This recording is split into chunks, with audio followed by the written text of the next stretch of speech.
single one of you guys to get down on your damn knees because the Joe Cronin Show starts now. And I'm talking about there's a certain sexuality going around right now, and it has something to do with it's time right now for every single one of you guys. I got a feedback right now. I got some big news tonight. I got some big fucking news. I got some big shit to say. I got some big shit to talk about. And the fact of the matter is, I'll talk about it when I want to talk about it. But this was Monday Night Raw, unfortunately. This is what you got. This is what they gave you. This is what they gave you. Batista wanted Triple H to give him something, but this is what they gave you tonight on Monday Night Raw. And I'll tell you what, Dave Batista sure looked damn good in that little tuxedo of his. That looked pretty damn good. Not sure what the fuck he was saying to Triple H, man. I'm not sure what the hell I saw tonight. But I saw something. And it was weird. Brother, it was weird. And I'll tell you what, if I had my intro music queued up the way it's supposed to be, right now the show would have started already, okay? I'll tell you that. But there's all kinds of problems. But you'll understand in a minute why there's all kinds of problems, because I got something that I got to play for you in just a second. You're going to want to stick around because we have the full version the WWE didn't show you of the exchange between Triple H and Batista. It is incredible. Gotta be those little green folk. Well, at least it's better than the black ones. Oh my God. Gotta be those little green You won't come over there and smell your fucking prostate. I will be there tonight. Play this message back. You piece of shit. This Friday, and you monetize this. Go sit on a dildo. Merry Christmas, you pussy. Merry Christmas, you pussy. Merry Christmas, you pussy. What you do? You smell it. Fuck you. It's fucking good. I hope you hang your mother. You piece of shit. Where's the fucking music? Because the fucking lies, that's not cool. Because you're fucking sad that we didn't buy into your conspiracy fucking bullshit. Sorry. Okay, sweetheart, get ready for the cook. Hi, pal. Sounds like to me. Fuck yeah, I got everyone's addresses, Bob. I got everyone's fucking addresses, Bob. Baby, you cook. You're listening to The Joe Cronin Show. The Joe Cronin Show. The Joe Cronin Show. I hope you hang your mother. I'm full of it tonight. This country sucks. Ladies and gentlemen, we have it. We're not going to wait any longer. We're not going to hold you up. I have the exclusive extended version, what you didn't see during the commercial break, tonight from Dave Batista and Triple H. This is exclusive. Nobody else has this, and I want you guys to enjoy it. I want you to enjoy every minute of the bonus footage of what happened between. I know it sounded weird on live TV. You didn't see everything that they did, but we have the exclusive here.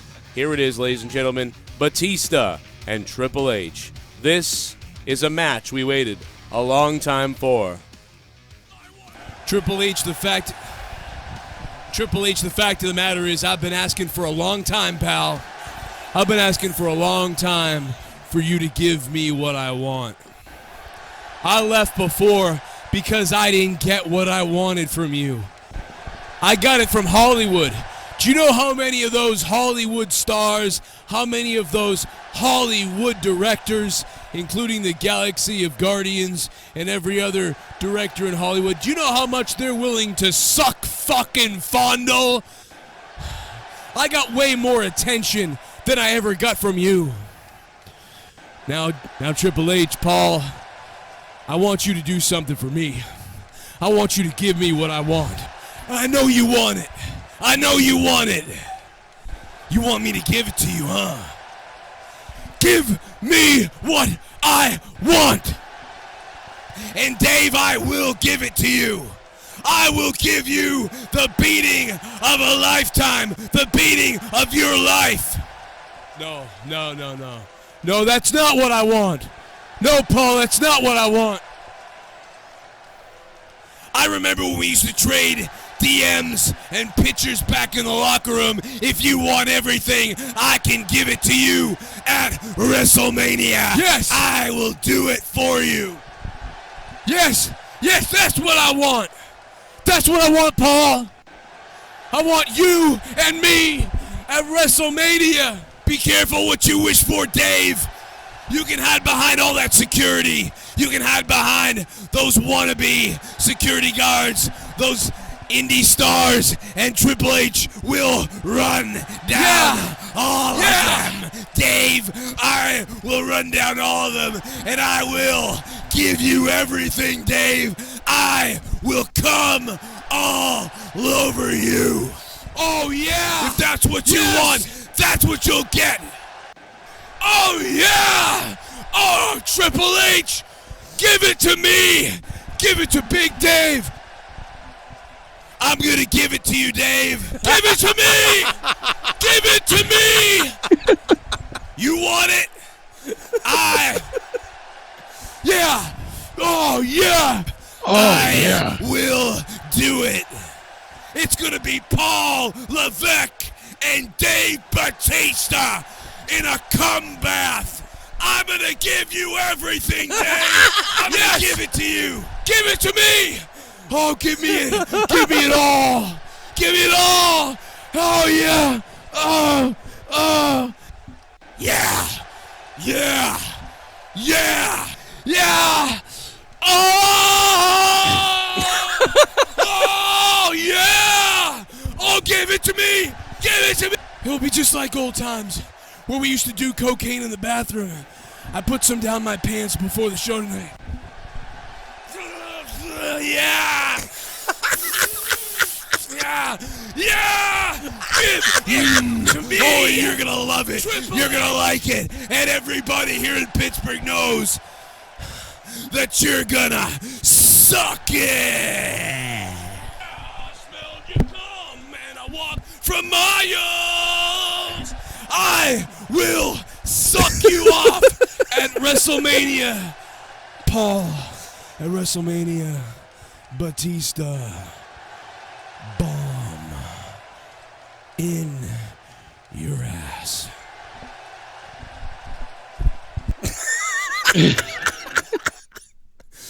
Damn, what an exclusive that was. That was amazing. Kevin Dunn doesn't show that on TV. Wow, I am blown away. I am blown. Too. I am very blown away. I think they're going to be blown away at WrestleMania. They are going to be in a. It was a cum bath match. Damn. I remember the Undertaker requesting a slippery bathtub match, but cum bath. That's now, brutal. I got to apologize for some of the cuts, but that I got that footage at 10:42. Yeah, you had to throw that together quick. And Do you know how insane it is to edit something in 14 minutes like that? We don't have a production truck, so Kevin Dunn is not helping us out over here. Yeah, it was very hard. It shows. I mean, come on, man.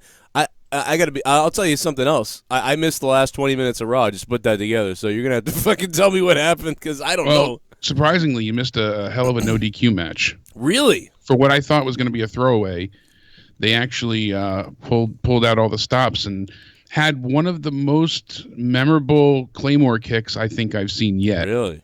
Okay, so what was the match? Because I had the network going, or not the network, but YouTube TV. YouTube TV, yeah. I had it going here, and it shut down in the middle of the editing, and I was like, fuck it. I was like, oh, whatever. Jake's here. If you weren't here tonight, I would have had to save that for tomorrow, but I thought it'd be better to do it now. Teamwork is the dream work, baby. Everyone's just got to bear with me because I'm all fucked up too, so I'm stammering all over the place and messing up my words. But so let's go to that first, since that's so I can cover Roman the rest. goes ahead and he comes out. He's going to take on Baron Corbin, and Drew McIntyre blindsides him. Did you see that? Drew McIntyre blindsiding who? Roman Reigns. Yes. Okay, I thought the beatdown angle looked great, really built up Drew as like an unstoppable, true heel at this point in time. Right. Some people weren't happy with the sickness angle being brought into it. Mm-hmm. I thought it was good. It's a minor stroke of genius. It depends on how far they go with it. If it becomes too like inundated and a high priority of his comeback, then I will be against it. But him saying I got a bit of a headache, and that's true. I mean, that's recovering from chemo. That those are some of the leftover side effects that people can have. So it makes sense. They're trying to be somewhat realistic with it, and I'm for that. They're making him seem human, and I felt sympathy for Roman Reigns. Yeah. Well, you don't normally feel that. Usually you're booing them out of the building. So if they really go above and beyond with it to the point where it's lack of a better word, sickening, yeah. Then I'll condemn it to hell. But I was not against it. Man, for I how love they sickening. now. There's something wrong with me, bro, because I love sickening. Yeah, I'm fucked saying up. If it's I am like, fucked up though, dude. Like I'm fucked because like I see people saying that, and I'm like, dude, if I had it, I would be like, I don't know, like I would just fucking use it till the end of time. I'm a mess. If you constantly hear about his leukemia to the sense of like it impedes it's gonna make people sick. Ring work and. It's just gonna make us all not. It's gonna make me sick, not because I'm like, oh God, they should never do that. I'm just gonna get sick of hearing about it. Yes, that's what I'm saying. I'm not offended by it by any means. So, okay, well, yeah, a lot of people are. It'll be, it'll ruin the point of it. It'll ruin the effectiveness, and it won't become, entertaining anymore. It'll be just overstaying its welcome, essentially. Right. So I like the idea of them holding off, Reigns and McIntyre. They're going to make this a big showdown. I imagine they'll be the ones facing each other at Mania now instead of Baron Corbin. I had heard earlier in the day that was kind of a change of plans as well because they didn't think that him and Baron would be the right choice. Duh. How did you not assume that beforehand? So I like the fact that Seth came out to check on him. He's like that, older brother in a sense kind of angle. I don't know the age discrepancy, but still, it's the point. Like he's trying to take care of Roman, and it's just a good dynamic between the two. Made you feel more compassion for Roman, so it was a good way to hit the emotional feel of things and build up McIntyre. So backstage, Dean is pissed. He's livid. He says he wants to go ahead and make Drew suffer. He tells Triple H, "I want him right now. No disqualifications, no countouts, falls count anywhere." Triple H agrees, and he said he'll tell McIntyre. So we get the match, and immediately, Dean's in the ring. Drew comes out, and he's calling out Ambrose. So it kind of had like a '90s vibe to it, the way it was set up. And he's screaming his name. I like the mic work early on, and they go right into the ramp. You see some suplexes onto the ramp, and then on the concrete. Dean ends up diving off onto from off the ramp onto Drew, and then they battle through the crowd. They go up into the private paid boxes area. They go onto the hard camera side eventually, and you see them. They fight up on the stage next to where the broadcast team is, and McIntyre clears away the broadcast table, and then Ambrose slams him onto it with a side suplex, and then all of a sudden Drew hits him with a low blow and jabs a pencil near his eye. It was surprising, but it was really cool. So now Dean's kind of blinded for a bit, and he gets slammed into the LED board that they have there. Gets a quick 2 count, really close, near fall. And then McIntyre goes ahead and Drew pushes Dean's head through the railing that you walk up the stairs with. Right. So one arm and his head is kind of stuck through the railing, so he can't get out of it. He backs up, winds up, and Claymore kicks his head while he's caught up in the railing, the support railing. It was brutal. Just I always say, oh, that looks devastating. This looked monstrously devastating. I really like this moment. I'm not sure how the chat felt, but I'll eventually find a GIF for you to see it. It was really, truly effective. If anyone has it on Twitter, tag us in it really quick, please. What do you think about the rumor here that, it seems like straight up news that we thought Dean signed an extension, but now it's coming out that he's not signed that extension, and this in fact was his last match. Yeah, we had heard that earlier today that this was his last hurrah, and this beatdown was kind of like a way to write him off indefinitely. So unless things change, this might be the last time we see Dean Ambrose, and that's upsetting. I am in agreement with him, feeling unjustified with how his standing's been, and he certainly hasn't been booked well.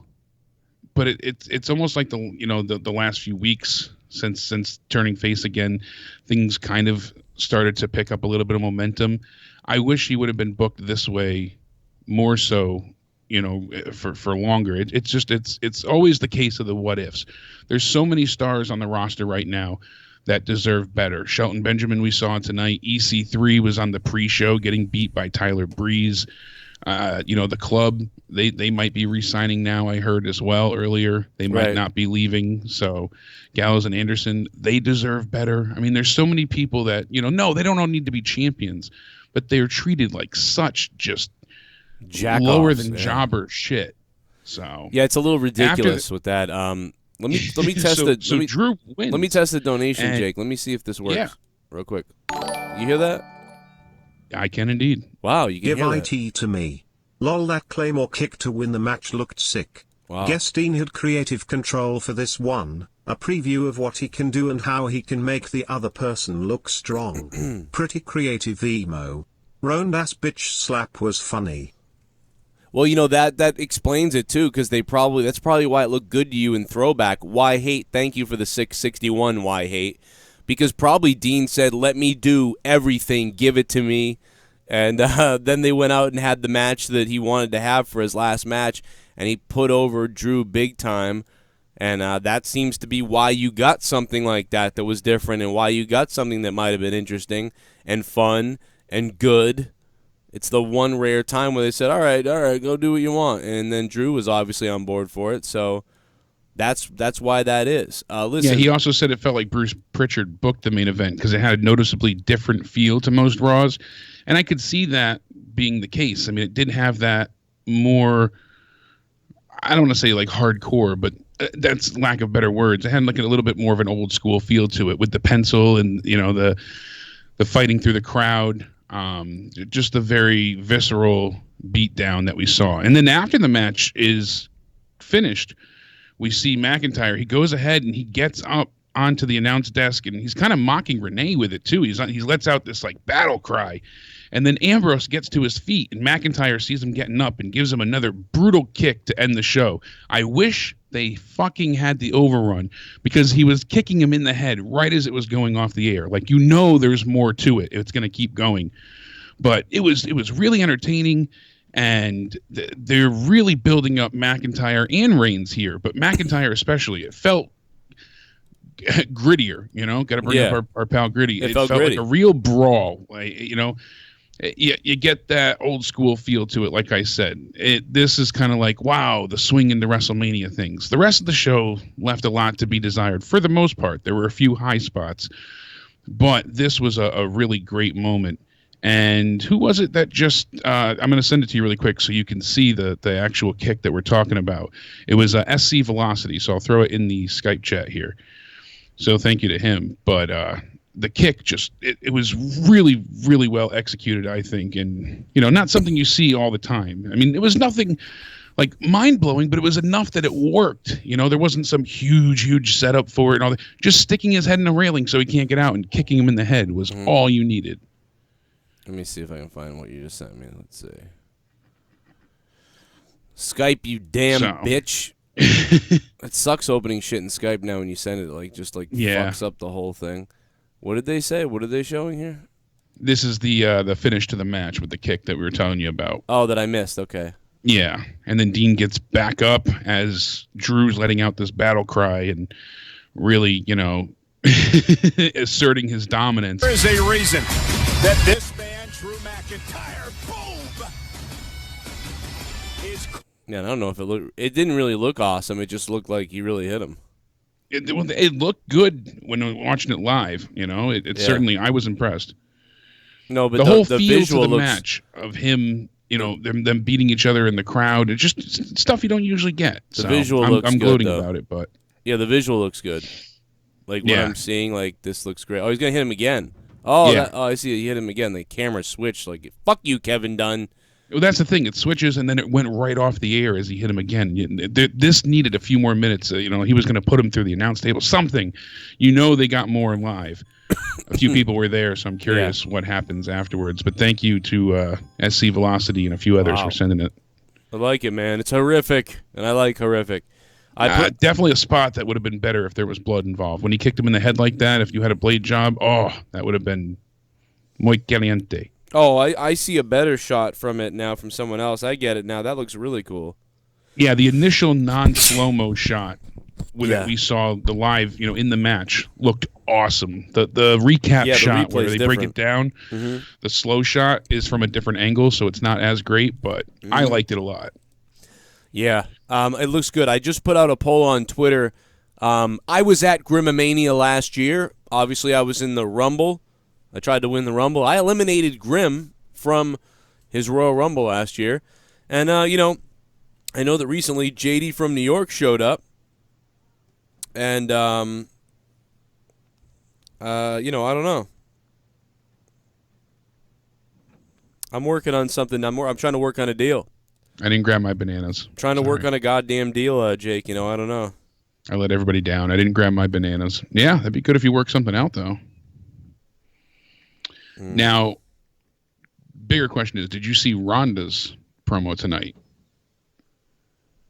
I don't know if you were able to catch that. I know you were a bit hectic, but I did see Ronda's promo, and her promo was hectic. She went, holy hell! How did she start? She called everyone bitches or something right away. Yeah, it was crazy. Right off the bat, she was digging into the audience immediately. Trying to go back through, I have some notes typed, but my God, she was just without fail attacking everybody and tearing down the walls in the process. She didn't, the way she did it, she was so stoic, because usually she smiles big when she walks out, and it's more than just her keeping up with her character. Like, she doesn't look happy. Like she really looks, she has that great resting bitch face. And this was, personified and truly epitomizes a badass, I feel.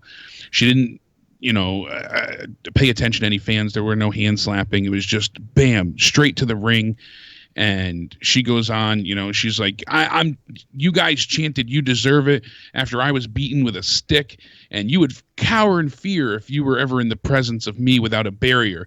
And she said a bunch of great things. She's like, they won't have the luxury of a barrier. And I only interfered in the match so I can embarrass and expose them both as the carny con artists that they, have always been. And she said WWE has permission to make it a handicap match because she's going to destroy them both anyways. And she said they're jokes, and anyone who believes the whole charade is a joke. And she slams the mic down, and it just fantastic. This was her best promo to me, best she's looked yet. This was how I envisioned Ronda was going to be when she entered the WWE last year, when she debuted after the Royal Rumble. This is how I pictured her to be initially. And we never got that. We got the, kissing babies, shaking hands, smiling, posing for photos Ronda. And I enjoyed her. She was usually the best thing of the night or on the card. And that says a lot as well. But typically she was a standout performer. And she never really, though, felt natural. She was able to convey emotion properly. This is her. This is who she wants to be. She always enjoyed being the bad guy. She enjoyed lashing out at media and press. That's her. She had this huge conference call when she had her return match to the UFC. I'll never forget it. And I think it was the first or second person to ask a question. You know how they do those big, huge media conference calls before fights? Yeah. So they had every magazine, ESPN, all the major outlets on the line, each getting ready to ask their own question. And somebody asked about her relationship.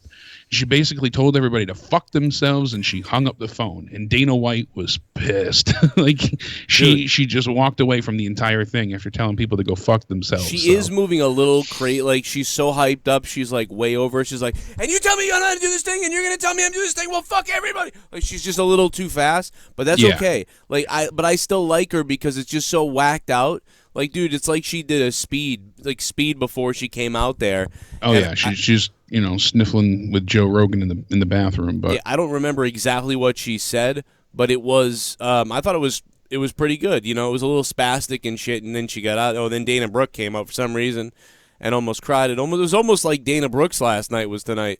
And, it felt that way too. Well, we've heard that Dana was going to be released after Mania, so that might have some weight to it as well. And even Dana did a really good job. She was the sacrificial lamb. Obviously, they needed someone to go out there and get squashed. The crowd didn't give a shit either. They were booing her. Yeah. So who else did they have left to go out there and get destroyed? Natalia's already busy, and Natalya even made note of the fact that Ronda isn't who she thought she was. So I'm appreciative that they said that. And everyone else is involved either in a storyline or with the tag team part of things. So they didn't have anybody else to go out there and get their ass beat and suffer such a decisive beatdown. But Dana Brooks saying, I've heard enough of your venom, and you're disrespecting not just the WWE universe and the WWE, but the women's locker room. And I love this place, and I worked my ass off to earn the respect of the locker room and prove that I belong. I don't agree with that, but hey. But she's like, my name is Dana Brooke, and I accept your open challenge. And Ronda kicked her square in the stomach. Right? She punted her right in the uterus, Joe, so abruptly that I think her future children will feel it. So it was really, really just a brutal kick, followed by a flurry of punches. And then she did the Cena where he rolls people over into the, AA. She did that for the Samoan drop. So she had Dana on the ground, and she, rolled her with a fireman's carry into the Samoan drop. And then she went to go for the armbar, and she's like, if you want to see this, then you better pay $60. That was funny. Yeah, she's like, you better pay $60, dude. What was she talking about? Like WrestleMania? It's $100. Yeah, but or did they change it? So many people are like, it's not 60, it's $9.99 for the network. And yeah, right. I was like, don't be literal. Just enjoy it. She was just fantastic. So I thought it was great. Yeah, it was pretty damn good. Some people are saying it's a delayed reaction, like it's a little too late. I think this is a good time, better than late than never, for her to be heel, and it kind of works with the realm of everything. I wish she turned closer to Survivor Series ended, like after she got attacked by Charlotte so viciously, and I don't think they knew what they were doing yet. Turned on her. Yeah, they weren't. They couldn't figure out yet. Yeah, they couldn't commit to something yet. I feel like, but. The other thing is that Becky's still getting cheered, even though I made that video earlier that's like, they need to get rid of that crutch, and it's, oh my God, the limping. She looks terrible, like really, like, unbelievably that she could win, and not in a way of, I want to see her win so bad, but I can't see how she could do it. Oh, she did it. It's more like, I want her to win so bad, but also, she looks like shit. Like it doesn't. Yeah, she looks like she's on death's door at this point. We need to play some donations, or we're gonna be here all night. Let me see here. Let's see what we got. Give me a hell yeah! What do you got? Give me what I want. Give me what I want. Give me what I want. Give me what I want. Give me what I want. Give me what I want. I want your cack in my ass, Hunter. Give it to me. Please, I wanna stroke it and suck it and fuck it. Give it to me. Wow. Dickie Nas, thanks for the 316. I appreciate it, Dickie Nas. You want to give it to me? You want to give me what I want? I will play that video again for the people that missed it later on. That was the funniest shit ever, Joe. You're the man. Thanks, John Wills. What are you talking about, Joe? That was behind the scenes footage of Triple H. Well, maybe John, you want to give it to me. Do you want to give it to me? Do you want to give it to me? Rip, pick up, stick, boom. Give it to me, Hunter. Flip, rip, pick up, stick, boom. Boom. Yeah, just like Enzo gave it to that bitch. Thank you so much, man. I appreciate it. And went to the same wrestling school as Hunter Helms. Super chat. Roman had symptoms of concussion. Too sweet, Drew. Too sweet, baby. Too sweet. Yeah. Thank you for the donation. They made it seem like I got a bit of a headache, and, he looked a little dazed and confused. He sold it really well, so people were like, oh, he's legit injured. I'm like, no, he's just really good at selling it, apparently. That's a new new territory for Roman. Right. I got you there. I mean, it makes sense. Yeah. Hey, he learned a little bit of acting chops from The Rock while he was recovering, so I'll take it. Oh, my goodness. Oh my goodness, it's racist asshole. He's gonna be a big racist piece of shit. He's gonna be terrible from racist asshole. Here we go. Do you know who was the first black guy to admit he is the father? Oh, God. Darth Vader. Why do Jewish people love air? Because it's free. Why don't black people take free cruises? because they aren't falling for that one again. Chicken is what niggas eat. Oh my God, what the fuck? Jesus. What the hell, man? Racist asshole, you piece of shit, dude. What the fucking... You piece of shit. What a scumbag he is, man. I don't know what to do with him. I don't know. Here we go, I'm about to get it, man. Here we go, about to get it, man. Here we go. Here we go. Here we go. Oh, Jay Pala 821, what's up, Jay? I missed Ram. But why do Baja and Bully have titles if they don't do anything out of PPVS like Asuka? Were they even there tonight? They do jack shit. If you're talking about Sasha and Bailey, yes, Jay Pala, they got their ass beat in the back after Nia and them got to the back. And we knew that Nia Jackson Tamina would have some kind of interaction with Natty and Beth Phoenix tonight. Yeah, so that happened. And no then they way beat him up Jose after. did in fact get a louder ovation than Beth Phoenix, by the way. That's messed up, dude. No. That's bad. I mean, who cares if he's from Pittsburgh? I mean, isn't he supposed to be from, like, fucking... Oh, and that's what I was going to say, too. Renee with the line of the night. Here we go, I'm about to get it, What's man. that? Oh, God, so bad. Here we go. I try to tune Renee out all I can, man. Joe, you're great. What a shit show that was just. Thank goodness we have you afterwards. It makes watching 3 hours of shit worth it. Well, thank you, Goldleaf. I appreciate it, man. I just want to see Kofi Kingston holding that belt at Mania, and we're gonna see it, baby. We're gonna Hopefully. see it. I hope so. Goldleaf. Kofi's really playing it up. He's saying that Vince doesn't want him to be champion on his Twitter. So. Oh God, you should say why he doesn't want you to be champion. Well, he said tomorrow they're going to address it, and we'll see it on SmackDown. But no way Jose is getting beat the hell out of by Elias and really getting his ass kicked. And Corey says, "Oh look, he's beating the hell out of the cheeseburger." And Renee said something awful, like, "Oh, at least it's not a pierogi." Roman, Corey my Graves, God. Drew is a coward. Drew attacks Dean with steel steps. Same Corey Graves. Well, Dean asked for this, so now we're gonna get a huge build for Drew so that they can feed him to Roman and Mania. # give it to Batista. Give it to Batista, Ahmed Omar. Thank you, Ahmed. Yeah, it was pretty good, man. Do you see Corey Graves when what's her face, Lacey Evans was out there? He's like, I don't know, but I want to find out. And he was staring at it, and I was like, I bet you do, Corey. Shit, bum. Breaking news, I just read on the dirt sheets that the cum bath match was cancelled by Vince McMahon. It is now a fatal 4-way dildo on the pole match. It will be Batista versus Triple H versus Vince McMahon versus Fromney. I might have to do it, man. I might have to do it. There is a lot of clamoring out there. Joe Compton, thank you for the $5 and becoming a $5 shit bum. Well, me and JD don't even really talk anymore, and it's true that I was at Grimomania last year. Where were you last year at Grimomania, JD? You weren't there. Here we go, I'm about to get you it, were man. petting a cat somewhere. About to get it, man. Here we go. But I was at Grimomania. You're going to be at Hooters hoping to score. Did you see Simon kinda smack talk JD on ups and downs for Fastlane? Did I see Simon smack talk JD? Who's Simon? I think from What Culture? Oh, well, they're fucking losers. So I think Simon Miller's. Where? I'm imagining on the What Culture channel because Simon does ups and downs. I haven't seen it in over a year, but is he like the muscly guy who's like, he's the bald guy. Vince McMahon is going to do this and that. You know what, Simon? You're a fucking retard, bro. He's the one that went into wrestling and got hurt multiple times. Yeah, you suck, pal. I wrestled for years. I never got hurt in wrestling. I never got hurt in wrestling, Simon, you daffy moron. This is why we left your country, Simon. You suck, okay? Go home and cut your nipples off, bro. You shouldn't be talking shit about anybody. Leave the JD shit talk to me. You don't need to be talking about JD, Simon. You look like fucking Mr. Clean if he took it up the ass, bro. Shut your mouth, Simon. Suck at What Culture. You all suck ever since Adam Blampier and all those guys left. Okay, ever since Adam Blampier had to cuck his own self out. Oh, I'm sorry for what I've did. I told a girl in DMs that I wanted to see her vagina. I'm an evil person. And then she sent me her vagina. Oh, my face looks like a horse.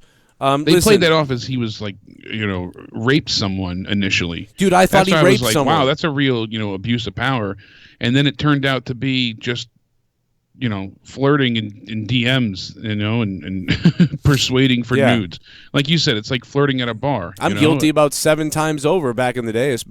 2005 and 2006 alone, I did that shit. And by the way, I wasn't a celebrity. You did it to me earlier today. I know, and I wasn't a celebrity then, Jake. I just went on to MySpace and was like, yo, what's up? And then she was like, hey, what's up? And I was like, you know what I want to see? Your naked body. And, like, I want to drink with you and just fucking...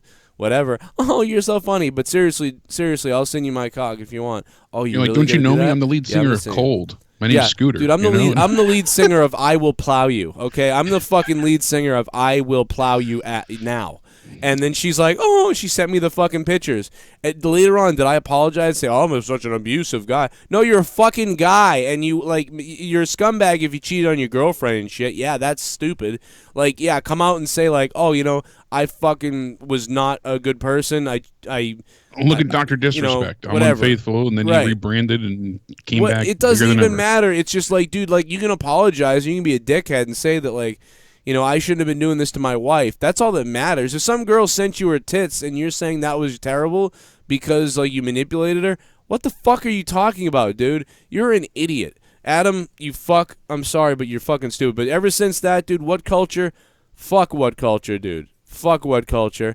And fuck Cultaholic, too, for not having Adam Blampier on their shit. Fuck them all, dude. Yeah, they really threw him under the bus with that. And they're like, oh, we have to separate ties. And Conor McGregor's in jail right now. We got bigger fucking problems, dude. Conor McGregor's in goddamn jail right now. We got problems. All right? We got more donations to play because now we're fucking really behind the shit. What's up, Ahmed? Super Chat Party. Burundi Sledge. Katie, and you should work things out. Burundi Sledge. I'm not sure, man. I'm not sure what's going to happen. But something happened last year at Grimomania. I know what happened. I went to Grimomania. JD didn't go to Grimomania. So this year at Grimomania... You were screwed. You already eliminated I was Grim. Screwed. I was bullshit. I mean, he wasn't even in the match and he eliminated me. Yeah, he was already eliminated by yours truly. You took him out. I'm going to give Grim the heart attack he deserves this year at Grimomania. Okay? Something's going to happen. I don't know what it is. Super Chat Party. You and JD should work things out. Burundi Sledge. Wow, the double donation, man. If you donated twice, bro, I appreciate the shit out of you. I'm unable to refund Super Chat, so if you did it by accident, I apologize.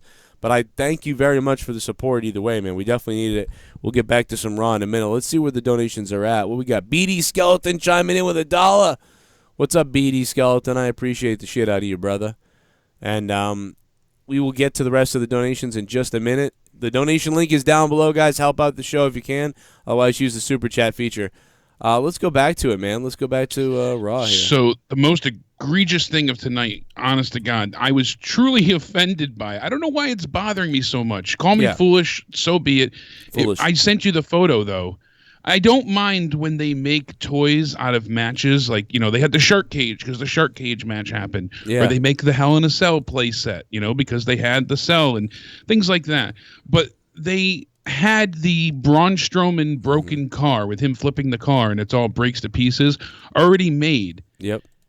And then they did that angle tonight just to sell toys. I knew, obviously, it's a prop car. It was hollow. It was basically a shell. Everything was disconnected just for him to tear everything apart. I heard it. You said dick. It was just dick connected.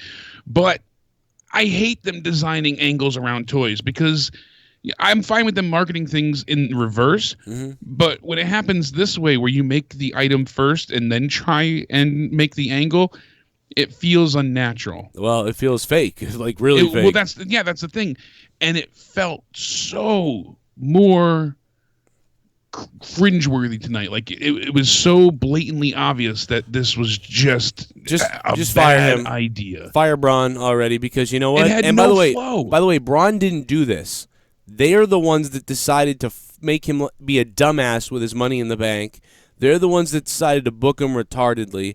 And now, not only did they have him team with a little kid before, but now he's going to be his adversaries right now, his competition or his problem is a couple of douchebags from Saturday Night Live garbage. Like, so that is so fucking hilarious and terrible. Like, I can't even tell you. This guy is done, and I hope he is done. And by the way, down in the description box below, on your cell phones, on your computer, wherever you are right now, go to my description box. If you do want to own Braun's new toy, we have a link right there. It will take you actually to the WWE's website via you can buy our it and burn it buddies. yourself. Yes, you can buy it, and I will get credit for the sale, courtesy of WWE Shop. Thank you, WWE Shop, for giving me my own code. I wonder why tonight you wanted so badly to promote this tonight, but I totally get it, because who doesn't want this collectible? And quite frankly, even if you think it's stupid, this is one of those little collectibles that if you have it like 10 years from now, you're going to be like, hey, remember that night Braun ripped up this dumb car in the Saturday Night Live? Well, I got the car, and people are going to be like, holy shit, you got that? Because nobody's ever going to really have it. So, you'll have it. They'll all be gone, and they won't sell. They won't make more. You'll have a rare item. You could have a rare item, as dumb as it is. It could be rare. It's happened before in toys. You can look at all the toys all over the place. Yeah, the Stone Cold toys are fucking sold off the shelves, and these ones sold and those ones sold. But the rare ones, the weird ones, let's talk about the Brother Love doll that tickled your grundle back in 1991. That one sold. Now, I'm just made that up. But seriously, this could be the big one. So, guys, you never know. Use my link down below to go to the WWE Shop and the special area of the WWE Shop that WWE Shop has set up for the Joe Cronin Show and for you guys. And thanks to Linda and Jack from WWE Shop for giving me that special code. I appreciate that. But thank you to Ryan McCormick. He went ahead and sent me what happened when Raw went off the air. Nice. I know a few people were there, and I guess Ronda came out, and then Becky showed up, and they were arguing with each other in the center of the ring, kind of just bitching at each other off mic back and forth. And then the Riot Squad comes out. Ruby Riot cuts a bit of a 30-second promo on them, and the three girls from the Riot Squad run into the ring, and they get destroyed by Becky and Ronda. So, cool. Why? Talk about trying to kill this feud. You have Ronda and Becky both applying arm bars on, different members of the Riot Squad, and then Becky's music hits to send the crowd home happy. Right. I mean, you're really, really killing the heat in the feud here. Right. I don't know. You get all this old. No, this was previous. I'm sorry, this was old. Yeah, okay. I was like, what? That's why. I was wondering what you were talking about. I was waiting. Well, no, for somebody sent it as new, but well, fuck me then. That's what you get for reading You are sources. tired like I was last night. See, you're fucking dude. Hey, it's got today's date on it. I don't remember what we did. I don't remember what we did last night. Like that, I'm not kidding. Like I was so out of it last night. Like, dude, I haven't slept yet. Go with it, but no, I'll believe it. Yeah, you don't have to go with anything. It's a fact. Seth Rollins versus how about Shelton Benjamin? Did we talk about that? No, not yet. And it was all right. Shelton Benjamin transferred over to Raw randomly in a shake-up. He randomly shows up. And here's the thing: good performance from the two of them. Right. But this could be a fantastic, SummerSlam match or Survivor Series match. If especially when Seth was IC champ. I don't think they see Shelton like that at all anymore. I think it's just in. That's the problem. Yeah, but he's one, like I said earlier, that really deserves a lot better. My God, does he deserve better? But it's one of those things like too little, too late. And as you mentioned, suddenly he's on Raw. So they're passing the buck because they need maybe some backup over there. Hey, listen, they've been on the phone a little bit here for 11 minutes, so let's go to a couple callers on the phone, but this one's been on the longest. 856, what's up? Hey, what's up? It's Luke Rojas. Luke Rojas. What's up, Luke, you bastard? I'm tired from watching Raw. I know, dude. Did you see my opening, though? That should have woken you up. Yeah, I mean, I thought I was, like, I'm glad I wasn't the only one who sensed, like, the gay tension between Triple H and Batista. Dude, but the funny thing is... my inbox blew up with, like, fucking, I'll give it to you, like, everybody. Dave was nervous, too. He did this at the SmackDown 1000 show. He was, was kind of stammering with his words, couldn't get what he wanted out, clearly. Yeah, he kind of, floundered for a little bit. And then when he finally did get to say what he wanted to say, it wasn't very elaborate. And then he just started spinning because he was trying to be so just angry. I don't know. Did you like it though, Luke? It was all that cocaine that he had, because he stuffed it up his pants. I love the Guardians line that Triple H came out with. That was funny as hell. The Guardians of the independent scene, I don't like that. It's like, I get it. It was a joke, but I feel like it's another case of let's pander to like smarks in the crowd by like saying something they know. It's like, oh, the independent scene. They're all independent wrestlers posing as security. I think that's fine. It's kind of like when they say jobber in a promo or like an industry term in like a promo. It always just bothers me. But that segment itself, even though it was like really awkward and weird, it still had that intensity that other promos on the show and in WWE today are just lacking. Like the fact that Triple H and Batista are just like yelling incoherent shit at each other is still more exciting than anything Seth Rollins and Brock Lesnar have done in their build up to their Mania match. Yeah.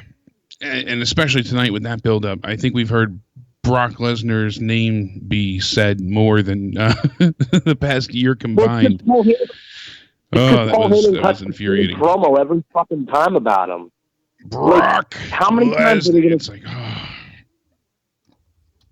How many times are we going to see a Paul Heyman promo that's, this superstar is really good, but he's not as good as Brock Lesnar, and it's like the same promo every time, and then like those fucking retards on What Culture go like, oh, Paul Heyman delivers another great promo. It's like, no, he doesn't. He just gives the same one. It's the same thing recycled over and over and over again. The only thing he said slightly different today was the fact that he mentioned that, and he said it before, but this time he talked about Finn. Oh, he only had a few days to prepare for this one, and I only had 6 days for AJ and a week for Daniel Bryan and things like that. But still, it's just excuses for when he comes close to losing and justifications for everything else. So. I don't care. I hope Raw dies a painful death, and then we get NXT just to replace it. I don't know. Like I'm in this mindset today of just like I'm sick and tired of watching the same thing over and over again, and I want something new. Like I said the other day. I know you replied with you said I like NXT, but I just maybe it's time to if you're that burnt out and not finding joy in anything, just take a break. Only watch NXT because it happens every now and again. Or kill myself. Or that as well. Was there anything you did enjoy from tonight? I liked when it was over. When it was over, yeah. There were a few things that stuck out to me. Like I said, I did really enjoy Ronda's promo and everything that happened. Dana Brooke is a decently obvious choice to get her ass kicked. I would have liked Ronda's promo more if, like, when she did that, what was that promo she did? Was it on her YouTube channel or was it on her Twitter channel? I only saw a little bit of it. Like, where it was her YouTube channel, if it's the most recent one with her going off and saying about everything being fake. I just think that, like, yeah, it's cool because she's doing it like, she's really serious about it, but like she's also kind of doing it in character, which is like, to me, it just takes me out of it because it's like, well, if you're doing a slightly kayfabe promo, but it's out of kayfabe, it just doesn't make sense to me. And this happens a lot too. Like, Triple H did it like last week where it's not the same thing, but it's like where he goes, Triple H is just a character. The cerebral assassin is just a character. Really, my name is Paul. And I hate when people do that because it's like, well, wait a second. You've just told us that you've been acting this entire time. So like, why am I supposed to care when even in the story itself, you're telling me that it's fake? It's like if that happened in a TV show. Yeah, you wouldn't see Keanu Reeves say, as John Wick, be like, shoots a guy and that didn't really happen because I'm Keanu, not John. Yeah, I get your point there. I always get taken out of it. Like, I don't mind because people are right. Kayfabe is dead. Everybody knows wrestling is fake. But when you're watching wrestling, you're going in there and be like, okay, well, I know it's fake, but, I'm going to try to get immersed into the story. Like, I don't really fucking believe that I didn't believe that Stone Cold and The Rock hated each other at WrestleMania 17. But, like, when I watched it a few weeks ago, I was like, damn, this just captivates me, just the way they're telling the story. And even though I know it's fake, it's just really exciting of how they told that story. You don't get that anymore because they're always shoving it down your throat that it's all fake and it's all scripted, and it's just stupid. And they're not the only ones to do that too. See what you're saying, and you make a very valid point there. I mean, I really can't argue with what you're stating. Wholeheartedly, I understand your point. Sometimes it works, when they do the wink and nod moments, when they go ahead and address things, like when Cena was belittling Roman, being like, "That's a promo, learn how to cut it." Things like that. It's not as abrasive nor interrupting, the flow of things. But as you said, it worked when Roman's saying, like, "I'm Joe, I'm going to battle leukemia." Okay, because that was supposed to be a very serious, out of character moment. But when they do it, Triple H versus Batista, even though I still enjoy it, I see your point, because it is unsettling, and it does take away from the overall impact of what you're supposed to be, taking away from everything. Undertaker came out, not in a new promo, but like in a old promo, like maybe when he was facing Stone Cold or something. Imagine if the Undertaker came out and he was like, "Stone Cold, my name's actually Mark. And this is all just a character, blah, blah, blah." I'm not really dead. Yeah. I'm just here to make money. So everyone knows, thank you to Jordan Hetrick. He was there live tonight, and he has the actual update. I apologize. Ryan sent me a message about something else, so he was on the ball with everything else. He sent me the kick from Drew to Dean, so I just read the wrong thing because I'm a moron and overtired, but he said, Jordan let us know that McIntyre continued to beat the holy hell out of Ambrose, and that's how the crowd got sent home. So that's what happened after Raw went off the air. The brutal beatdown did continue. I wish they still had the overrun for reasons like this, especially when they get into the real final countdown to WrestleMania. When the last few weeks is when they need it the most. Usually those are the ones that go over the longest because we get those exciting moments like tonight. So, yo, Jake, you know what's funny? I think this year of WrestleMania probably has the best build-up going into WrestleMania that we've had in a long time, and it's still not that good. And like it's probably better than any of the build-up we've had for WrestleMania 32 and 33 had like mild to terrible build-up into their into that pay-per-views. But like for this year, it's like, you have Kofi has his underdog story.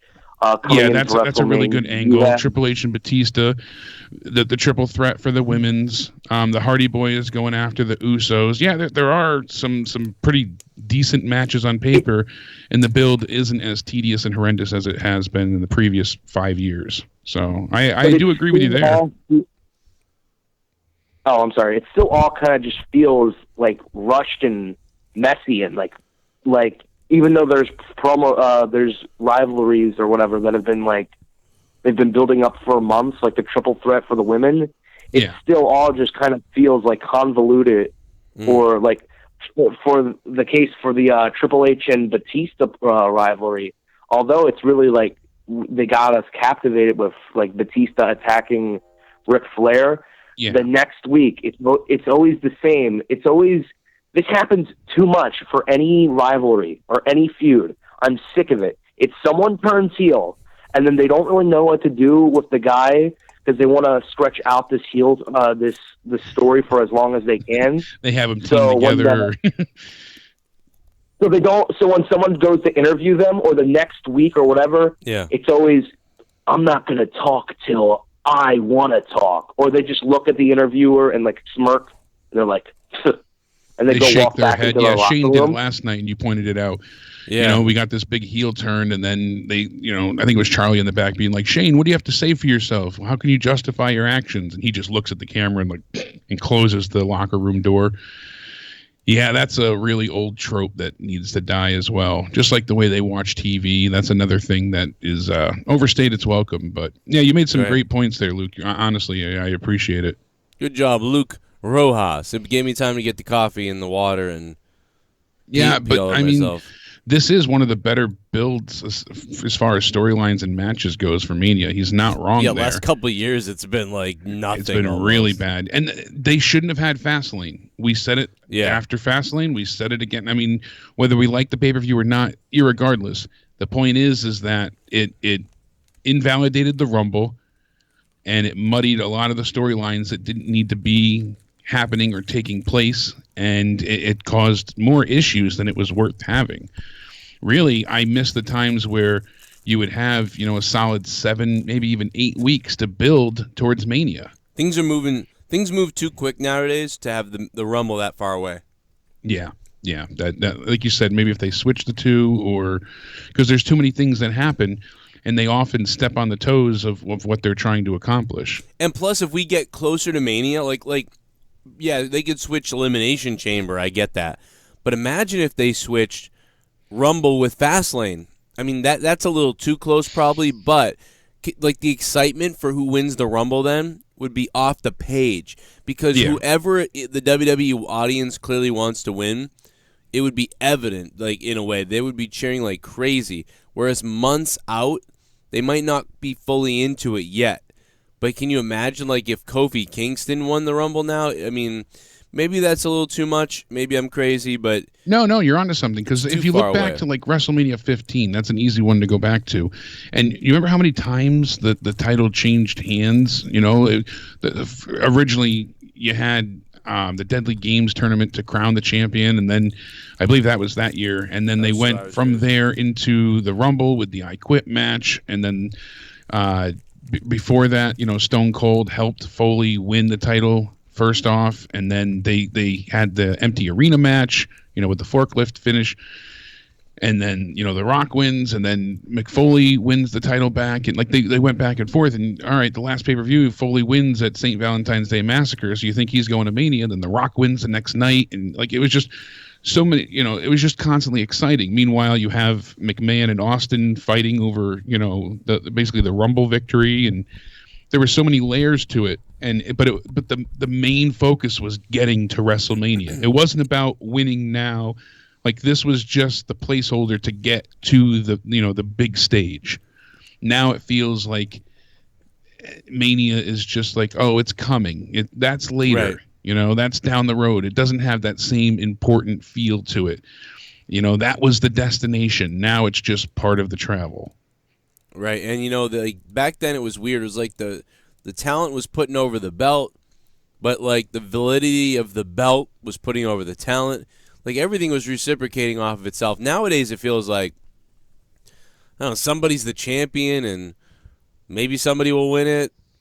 And speaking of which, I mean, Finn Balor loses the IC title tonight, and a lot of people are like, oh, you might not be fine with it, but I actually somewhat appreciate the story they told with that. Lio Rush was the reason that Finn won the IC belt to begin with. He got pinned. Bobby Lashley didn't. Right. It was a handicap match, essentially triple threat, but handicap match rules, and therefore, the champion didn't have the advantage.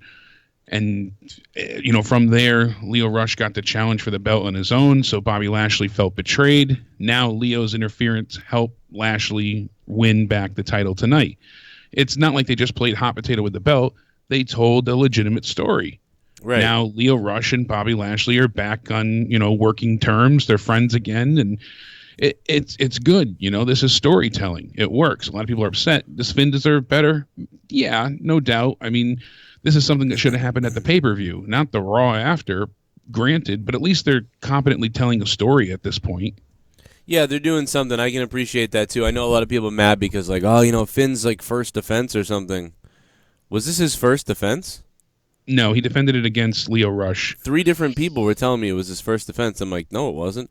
No, but, he had the kind of open challenge, and Lio Rush accepted. So yeah, this is classic old school IC belt stuff that I kind of like. I know that people don't like it, but I liked it because now he's going to try to probably get it back at WrestleMania, And I don't know what they're going to do with Lio Rush, have a stipulation of some kind, whether he's barred or he'll get I would expect Lio Rush to interfere during their match at WrestleMania and then go Diesel at WrestleMania 10 and get booted out like quarter of the way through the match. The referee kicks Lio Rush out. Then they have to have a regular match, and then Finn beats him clean to win the belt back at WrestleMania. That's what I would do. I was hoping that Finn Balor could wrestle somebody else, like maybe like Ricochet or somebody for the Intercontinental belt, in a ladder match at WrestleMania. That would be fucking awesome. It's probably not going to happen. That's out the window now. That'd be sick. BD Skeleton, there's that $1 from him earlier. We're just going to catch up a little bit on these, so I want to say thank you to BD Skeleton. Also want to give my thoughts, man, to Bailey, Justin Bailey. If you guys can reach out to him on Twitter a little bit. His wife is in the hospital. It's pretty freaking scary shit.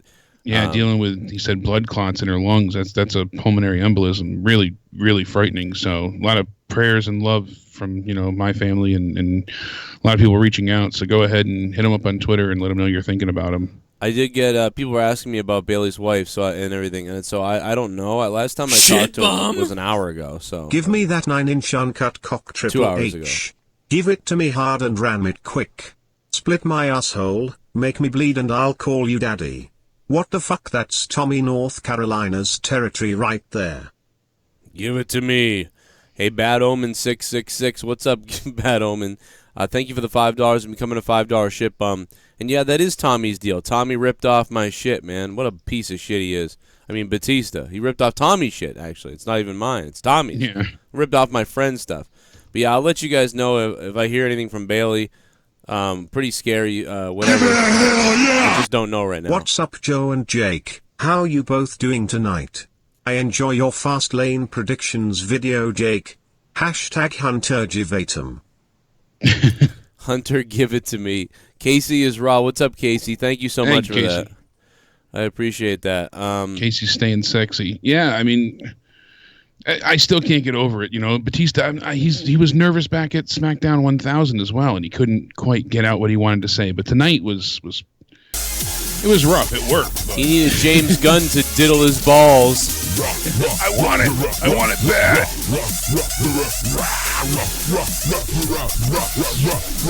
Now we know he likes James Gunn so much, see?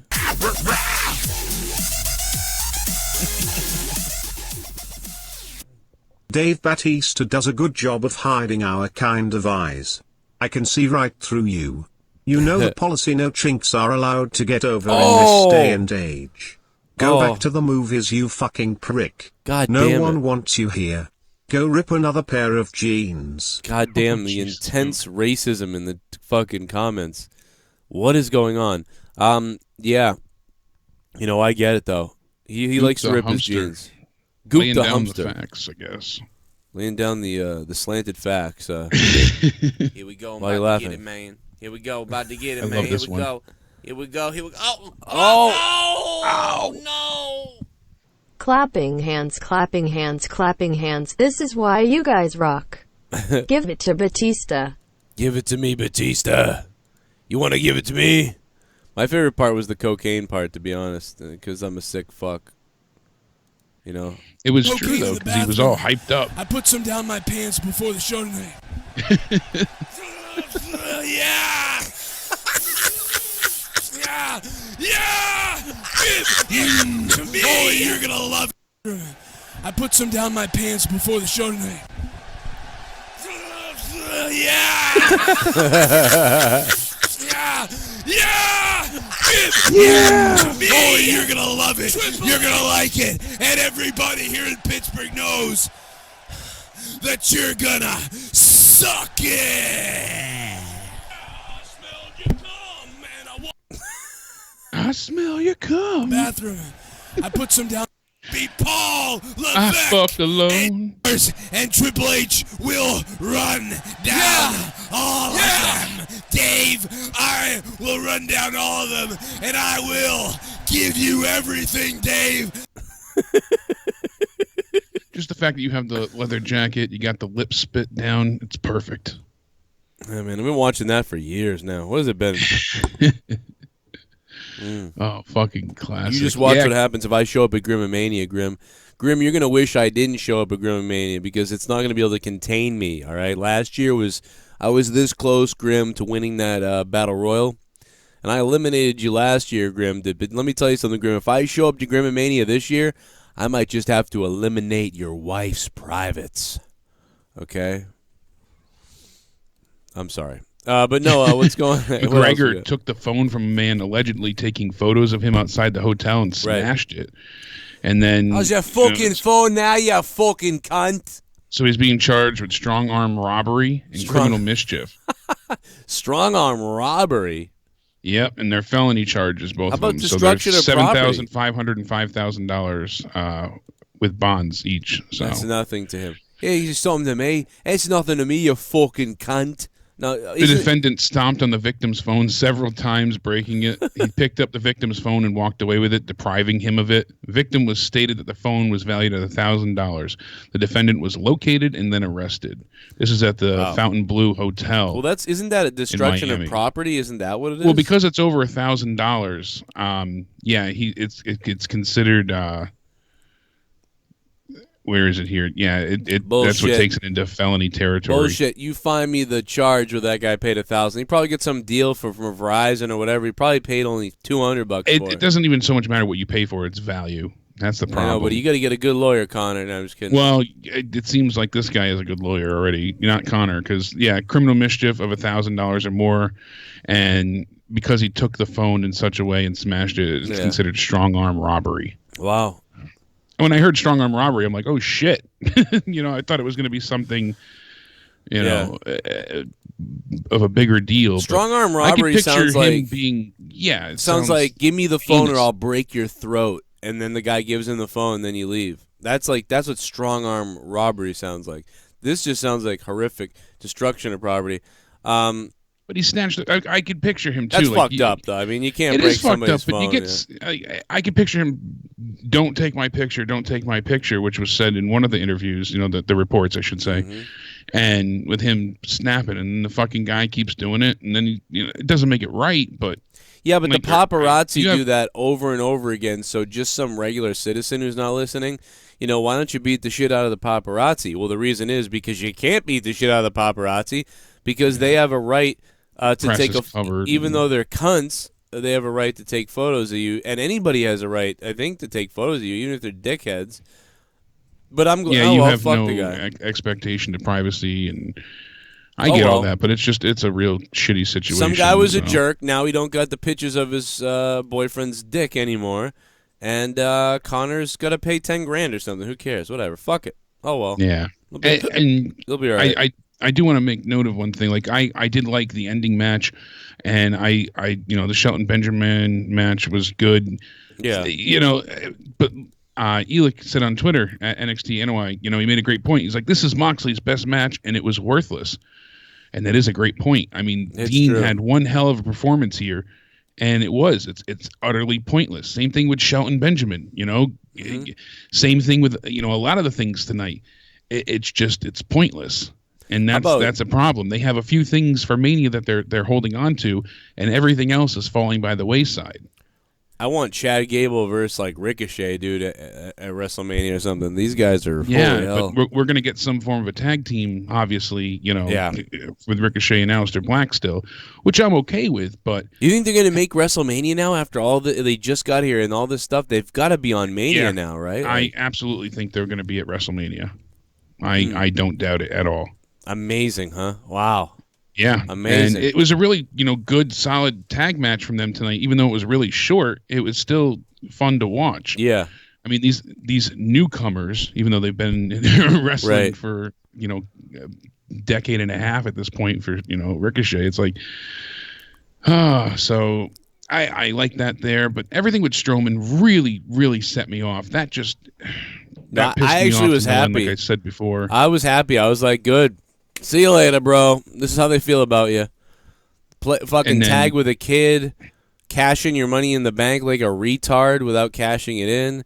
Yeah, all of it. Just fight so Saturday Night Live guys, like you big idiot. I mean, I feel really bad for Braun, the real guy who worked hard and they put a lot behind him and it didn't work out. And it almost feels like the minute that they realized, like, you know what, this don't fucking really work too well, it felt like they were like, let's just shit on this guy for not getting over the way we thought he should have. That almost what it feels like right. a vendetta or something. Like he pissed somebody off, and this is how they're getting him back. You never know. And then we had Natalya with Beth Phoenix, obviously taking on Nia Jax, who had Tamina in her corner. We'll see them, in a tag match at Mania, probably on the pre-show. And it was only 30 seconds because Nia Jax defeated Natalya with the DQ finish, with Tamina. It did bring it. And like I said, Beth Phoenix barely got a reaction from the live crowd. Right. So that was pretty blasé. I blame that on Natalya and her cat fucking transgender cat bullshit. Latex cum outfit. Yeah, her furry affinity. That none of that is the right stuff I wanted to say. What did I want to say? Bondage. Her bondage outfit. Oh, That's what I want to say. Her BDSM. Her kitty bondage, yeah. I mean, listen, no offense if you're listening, JD and everything, but, you want to wear that, bro, right? Like, I mean, you want to wear that, right?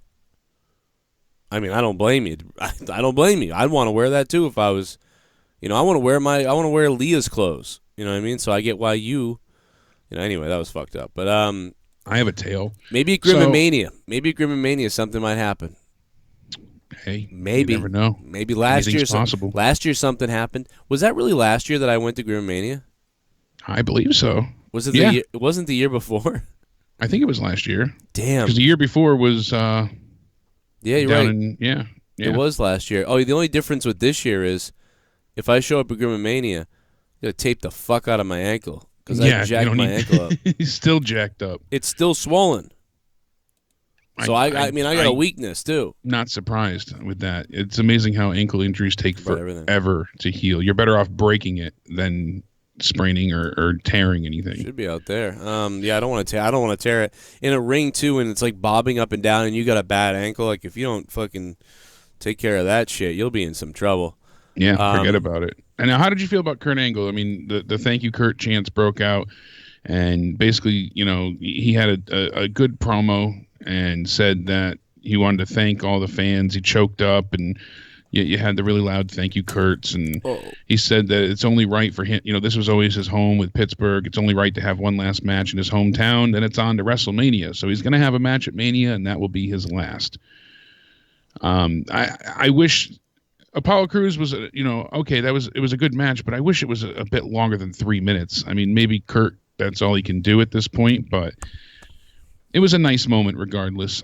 Now, I'm dying to know who he's going to face at Mania, because anybody that I had thought of pretty much is already in an angle with someone else. And that's why I set out some feelers on Twitter. It's me. You want to rest in peace. Yeah. You figure last year, short match, John Cena. Kurt can't go too long. That's exactly what I said. It seems to make sense. I said random thought, but Kurt's retiring in the ring. What if he faces Undertaker at Mania this year? And people weren't really for it. I figured more people would jump at that, but surprisingly. I will bury the legend in 3 minutes. You will apply the ankle lock to the dead man, and I will simply kick you away. And then when you charge the dead man, I will tombstone you to hell. Sorry. I don't know. I like what Y Society said. He said, have him in a 4-way with Batista and Triple H. So you got, add Taker and Angle, and just everyone retires no matter the outcome. Yeah, everyone's out. Everyone's They out. all get counted out, and then they have to leave. But most people said, no, I don't want to see this. Vista Blue was like, I don't want to see that. Matt, the Misfit, said he'd rather drink bleach than watch two old people wrestle. A lot of people said, like Enclosure said, it makes no sense. The majority of people just were not up for it. Like Travis said, it should be maybe John Cena with Angle, since Angle was his debut opponent. So a few other people said that, but wow. Thing is that Cena's still slated to take on Samoa Joe for the U.S. title. So Samoa. I hate the way that announcer fucking calls him. Yeah. Every single time Samoa Joe's coming out. Ladies and gentlemen, Samoa Joe. Like every time, Samoa.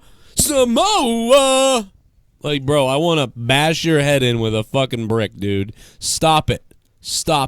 Samoa. Like, where's that guy? That guy, I swear to God, pull it up right now. It's the same way every time. It's like, every time. What's wrong with, Samoa Joe or Samoa Joe or Samoa? The fucking, I like that guy too, but he's lately starting to piss me off. And we can't get little JoJo because little JoJo is big JoJo because she's carrying Big Bray Wyatt's baby in her belly. Yeah, it's very similar to the where the fuck is my microphone? It's very similar to the Tony Chimmel Rated R Superstar thing, but yeah, it's way worse. Superstar. That was annoying, but like this is, I don't know why this is worse for some reason. It's pissing me off. The Samoa, oh my God, where is this guy? Where is it? Oh, let me find it. By the way, if you guys want to get the Braun Strowman car thing or anything on the WWE website, again, link is down below in the description. I'm not kidding. WWE Shop hit me up and provided that link to me, and I will get I don't know, something like $3 every time someone buys one or something. I don't know if I can know. So check it out. There it is. Can you believe it? They already had it ready. I can't believe it. It's toys. It's amazing what they can do with 3D printing nowadays. It's just crazy. 3D printing is off the chart right now. It's fucking awesome. They're doing a great job. That shit just frustrates the hell out of me, though. And we forgot to say, you said it wasn't so much a joke. I was joking in agreement, though, that because we're like, Alexa, whoever called in said, we don't see her wrestle anymore, and you said, she'll be the host of Mania. I was dead serious when I said that. Yeah. I was not kidding because I was like, well. No, it's logical. It's not even that crazy. It was just like, it's not a crazy idea, but I was hoping that that thought would be off the table and way off the reservation too. I just thought listen, she's got nothing to do, and they want her there. She's a star, and there's no host for WrestleMania. It's gonna be Alexa Bliss. It was just like I immediately thought it, and that was, hey, 1 out of 10 times I'm right, and there's one of them, and they're always some dumb shit. But anyway, here he comes. He's coming down to the ring, everybody. We're gonna hear from him in just 2 seconds here. It's gonna be amazing. It's gonna blow your mind. Where is he? Wow, they had 2 commercial breaks during that match, huh? Holy shit, that's fucking weird. Yeah. That's some weird shit. Here it is. Truth wasn't expecting all this. It's gonna be great. The following contest is a fatal 4-way match for the United States Championship. Right there, great announcing. Love this announcer. I forget his name now. He was very nice to me when I met him a couple times.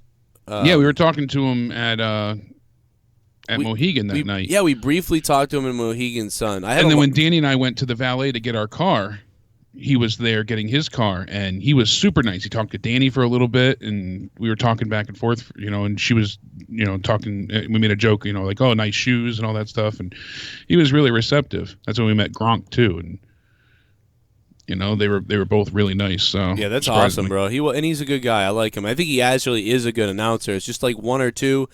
It's I hate the way he does Samoa Joe, and then I hate the way he does Shinsuke Nakamura. But Shinsuke, he just the way he does Shinsuke is really awful. Introducing the challengers. First from Huntington Beach, California, weighing in at 282 pounds, Samoa Joe. Every time. Samoa. Is it Greg Hamilton, right? Greg Hamilton, there you go. Or Greg Hamill or something, yeah. Hamilton, yeah. Yeah. Samoa Joe! That's all you need. Samoa Joe! Not Samoa!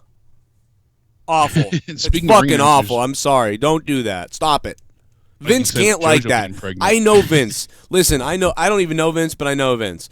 He cannot like that. All right, and I know for a fact that if I could shave my face, put on a suit, lose a little bit of weight, and grow a little bit of my hair out the right way and spike it the right way, and I could do some announcing for Vince McMahon. Vince, I know you would hire me. I know it for a goddamn fact, Vince, because you'd love it. I know exactly how you think. But here's the thing. I was listening to Bobby Heenan tonight, watching that Bret Hart and Shawn Michaels match at Survivor Series, and yes, I'm very confident in myself as far as that goes.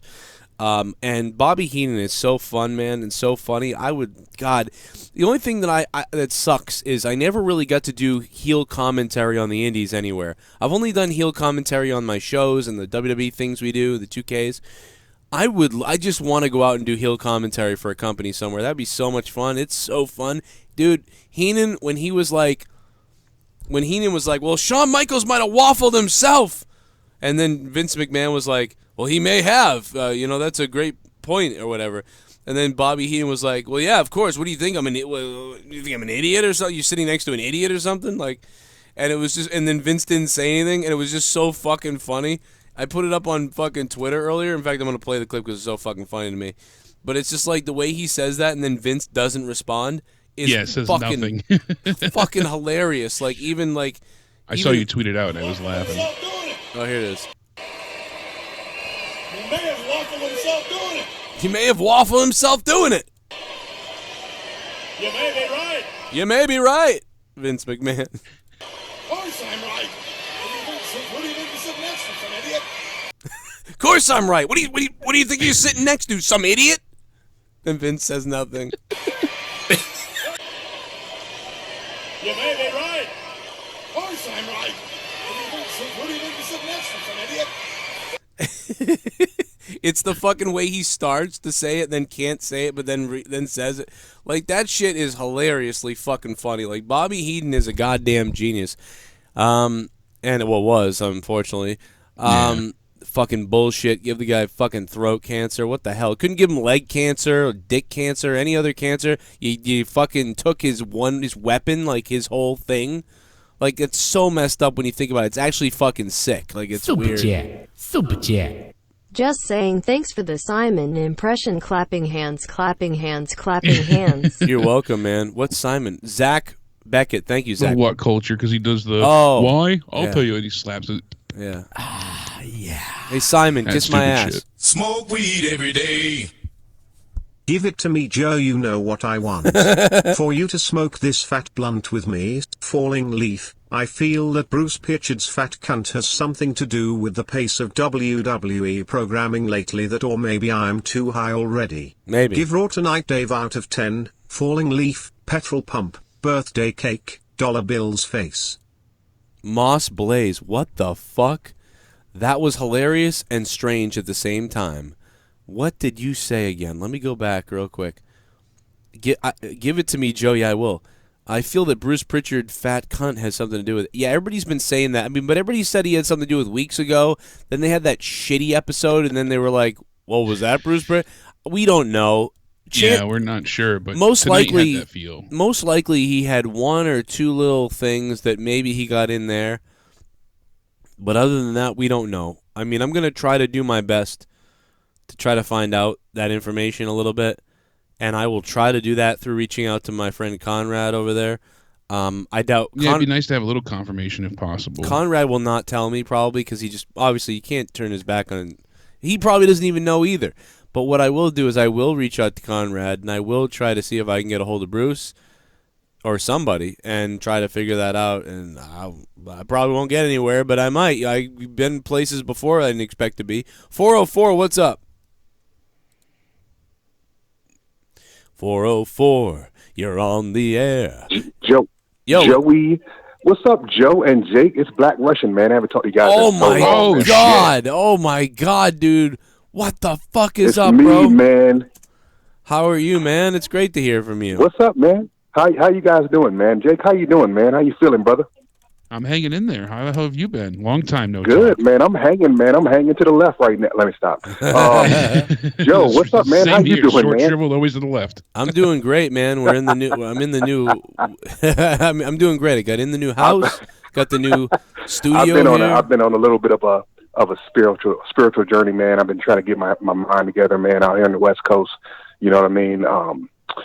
And I've been trying to keep up with Raw and SmackDown, but I can't really do it, man. I can't even focus, man, because the shows are so, like, right now. Okay, so it's like 9:30 right now on the West Coast, right? And I'm looking at this Alexa Bliss segment, and I just got done watching that tag match, man. Like, what we know the story, man. When they put people together in tag teams, and then eventually they're going to break up. You think they're preparing Ricochet? First of all, do you think that they're trying to get them over more as a tag team as opposed to like bringing them up having singles matches? And do you think eventually they're going to implode and then it's going to be like, you know what I mean, like a Ricochet Black match? It's funny, dude. Roster. That's awesome that you brought that up, because while I was watching them tonight, I was like, man, I wonder if when these guys go on their own, they're going to end up breaking up with each other and they're going to wrestle each other. And that came through my mind real quick, and then I moved on or whatever. But yeah, I think they're just going to separate. I think that's what they'll have them do. Maybe. I don't know if they'll face off. Because I don't think because tomorrow night really we have Matt and Jeff teaming up with Ricochet and Aleister Black, and they're going to take on Rusev, Nakamura, Cesaro, and Sheamus. So that's going to be a 8-man tag. That sounds pretty damn good on paper. Yeah. Well, I don't think right now. I just think like years. A I'm month down or the 2 line. months. No, I don't know if they'll have them face each other. Like it'll be a breakup. I think they'll just. I think they'll get drafted to different. I think shows. I think they'll have Aleister Black turn on Ricochet for sure. Yeah, man, but nobody. I mean, I know Aleister. Didn't Aleister first come into NXT as a heel? Aleister Black did. Yeah, I think he did. Well, I don't know if anybody really wants to see either one of them turn heel anymore. It's been so long, I can't recall. Yeah, I don't know. That's a good point. But yeah, man, I've been trying to watch these Raws, man, and they just been sucking lately, man. Like I don't even care if Bruce Pritchard is back or not, man. It's whack, yo. Like everything is lost, man. Like I'm watching tonight. Like I said, it's 9:30 here, and I'm like ready to go to fucking bed already, man. Like here's Braun up here doing an interview, standing with his fucking hands on his hips like a fucking turd. I don't even know what's going on. A little mispressed, yeah. Well, the daylight savings time too doesn't help anything. It makes everything drag. Right. I'm telling you lose that hour and you feel more tired. I did have a pretty good question I posed to a couple of my friends at work. I wanted to get you guys' opinion on what do you think were the top, I'll just say 3 Raws after Mania. I was on YouTube the other day, and that the Raw after 33 came up, and everybody was like, "Oh, that was like the greatest intro," blah blah blah, because they booed Reigns. I didn't think it was that great. I mean, I understand the crowd was like didn't want him to like be there after beating the Undertaker, but I didn't really think that Raw was great.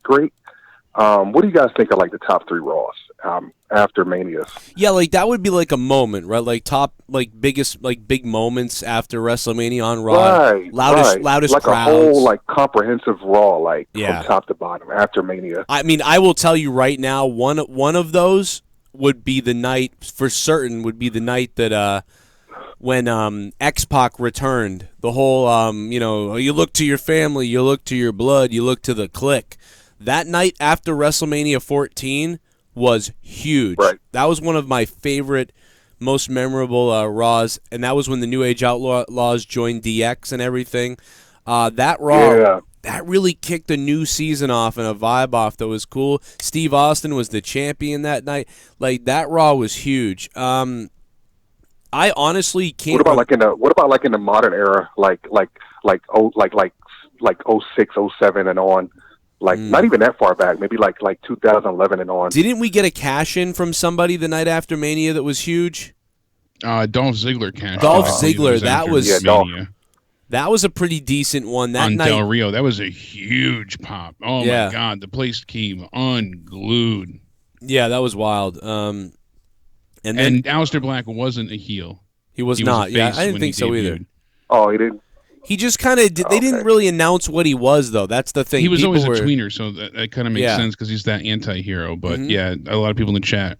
He was because he was dead quiet. Like he didn't say anything. He seemed like this fucking badass, evil, quiet dude.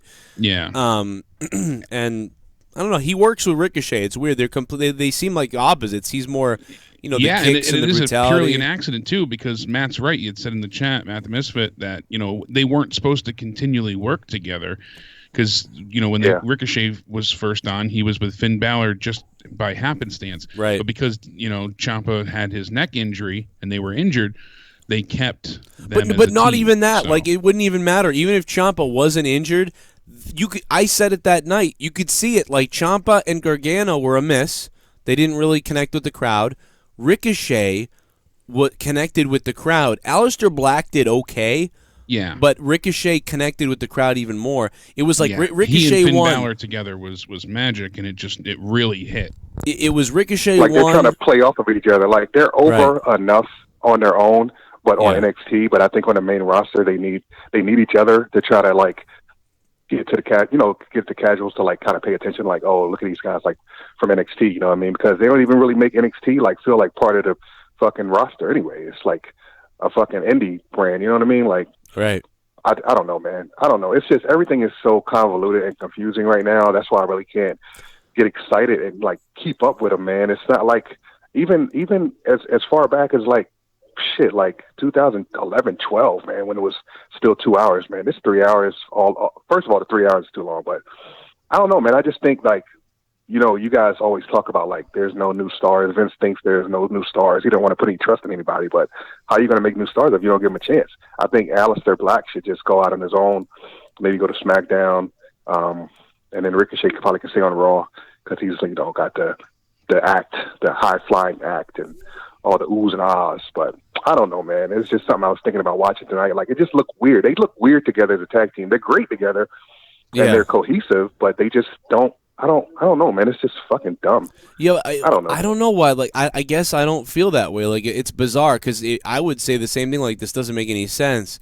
But like, I honestly, and I obviously they don't seem like a long-term tag team. At some point, they're gonna break away, and they should obviously. But at the same time, right now, I don't know why, but they've got this opposites attract chemistry. It's like everything is different. Although Aleister Black can do some acrobatic stuff. He's mostly a striker and a kicker, and he's dark. He's got all these. He's white. Ricochet's black. Ricochet's a high flyer. Aleister Black is more like into metal. Ricochet probably likes more like rap stuff. Like they're both opposite in almost everything in a way, but yet they're not because they've got these commonalities too that people don't know, and it kind of comes out when they're tagging together. So I don't know. I'm the other way. I kind of like the opposites attract thing. It's weird. It's like I like them together. Something about it fires me up. But I get what you're saying. It's very weird. They're completely opposite dudes coming together. But I don't know. It's weirdly working for me. But I love Ricochet, and I do like Aleister Black. I really do like Aleister Black.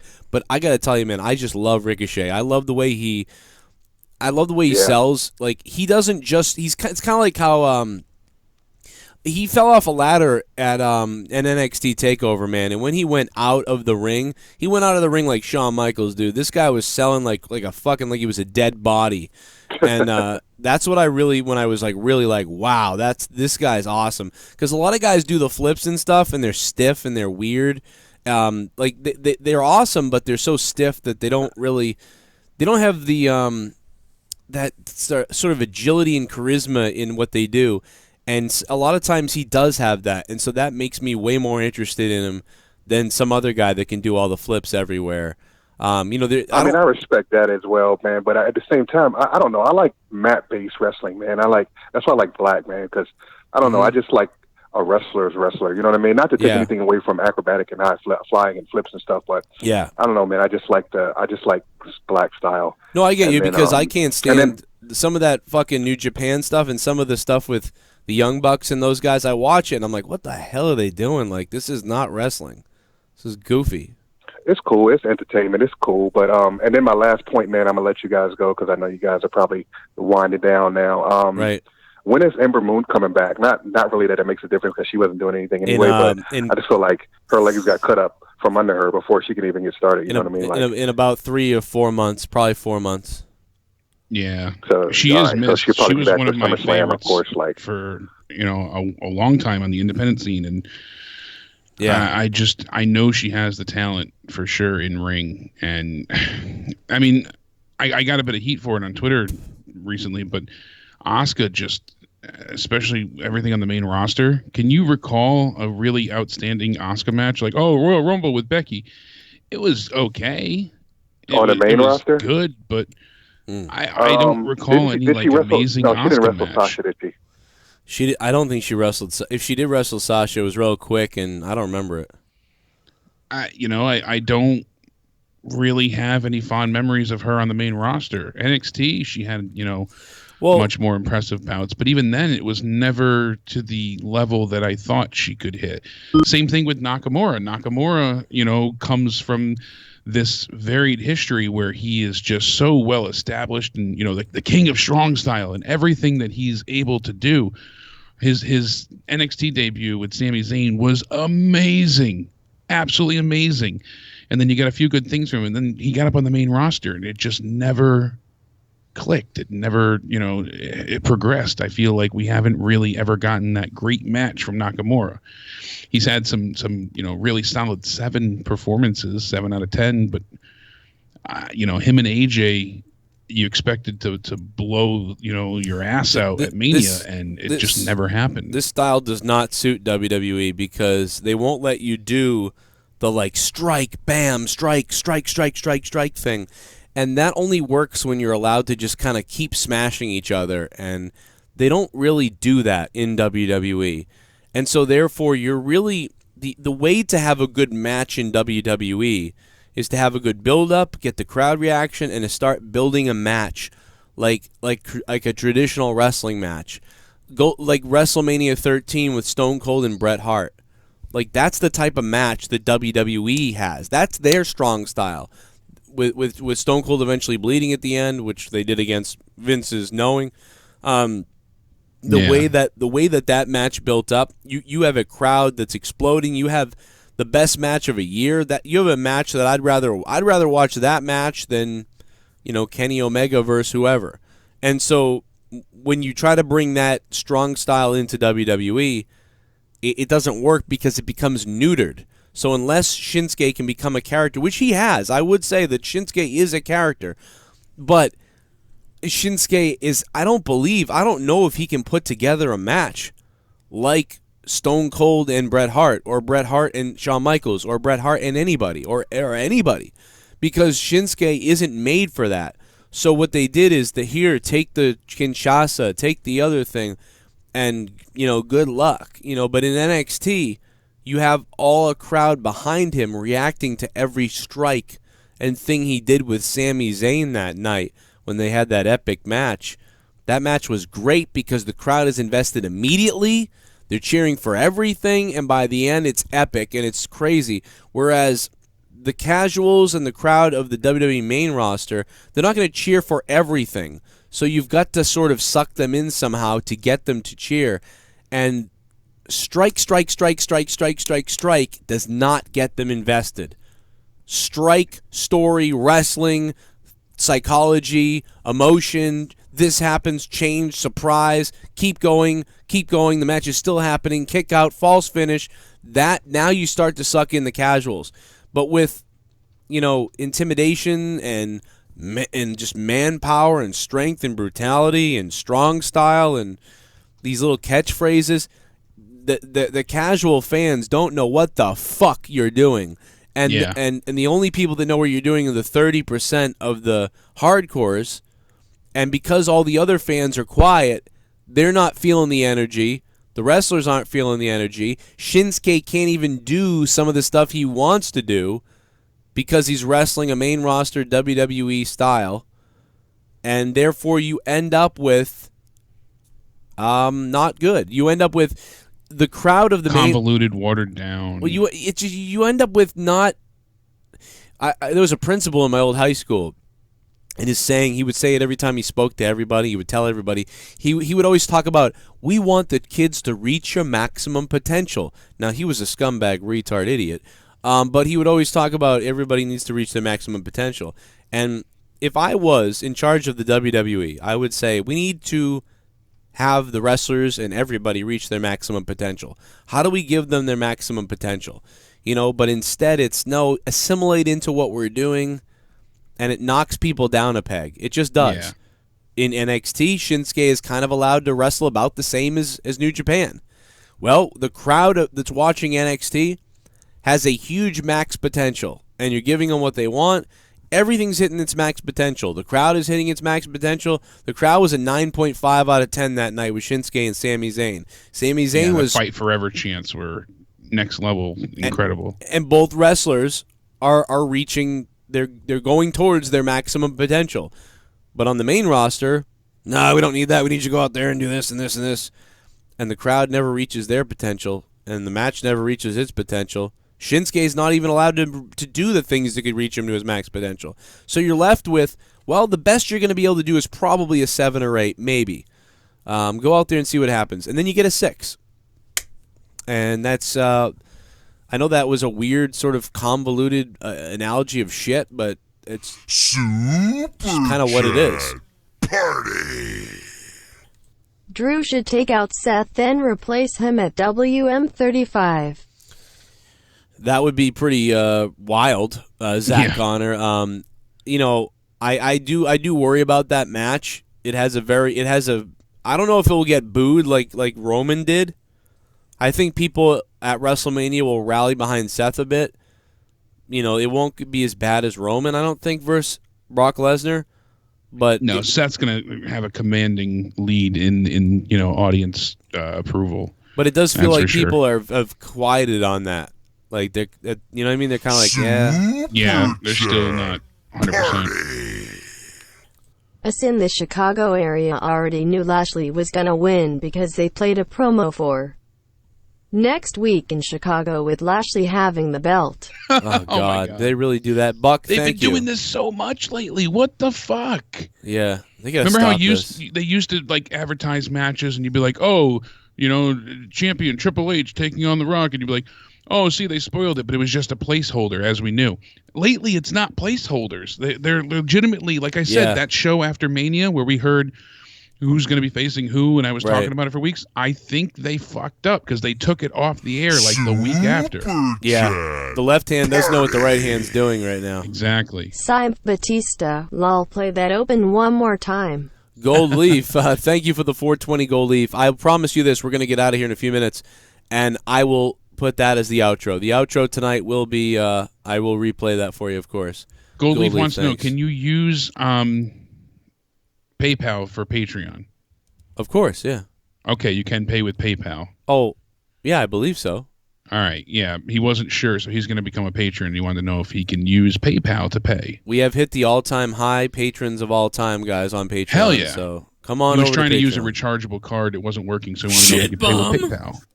Give me what I want. Give me what I want. Give me what I want. Look what I gave Miss What do you want? Elizabeth what she want, and Oh, where is she God. now?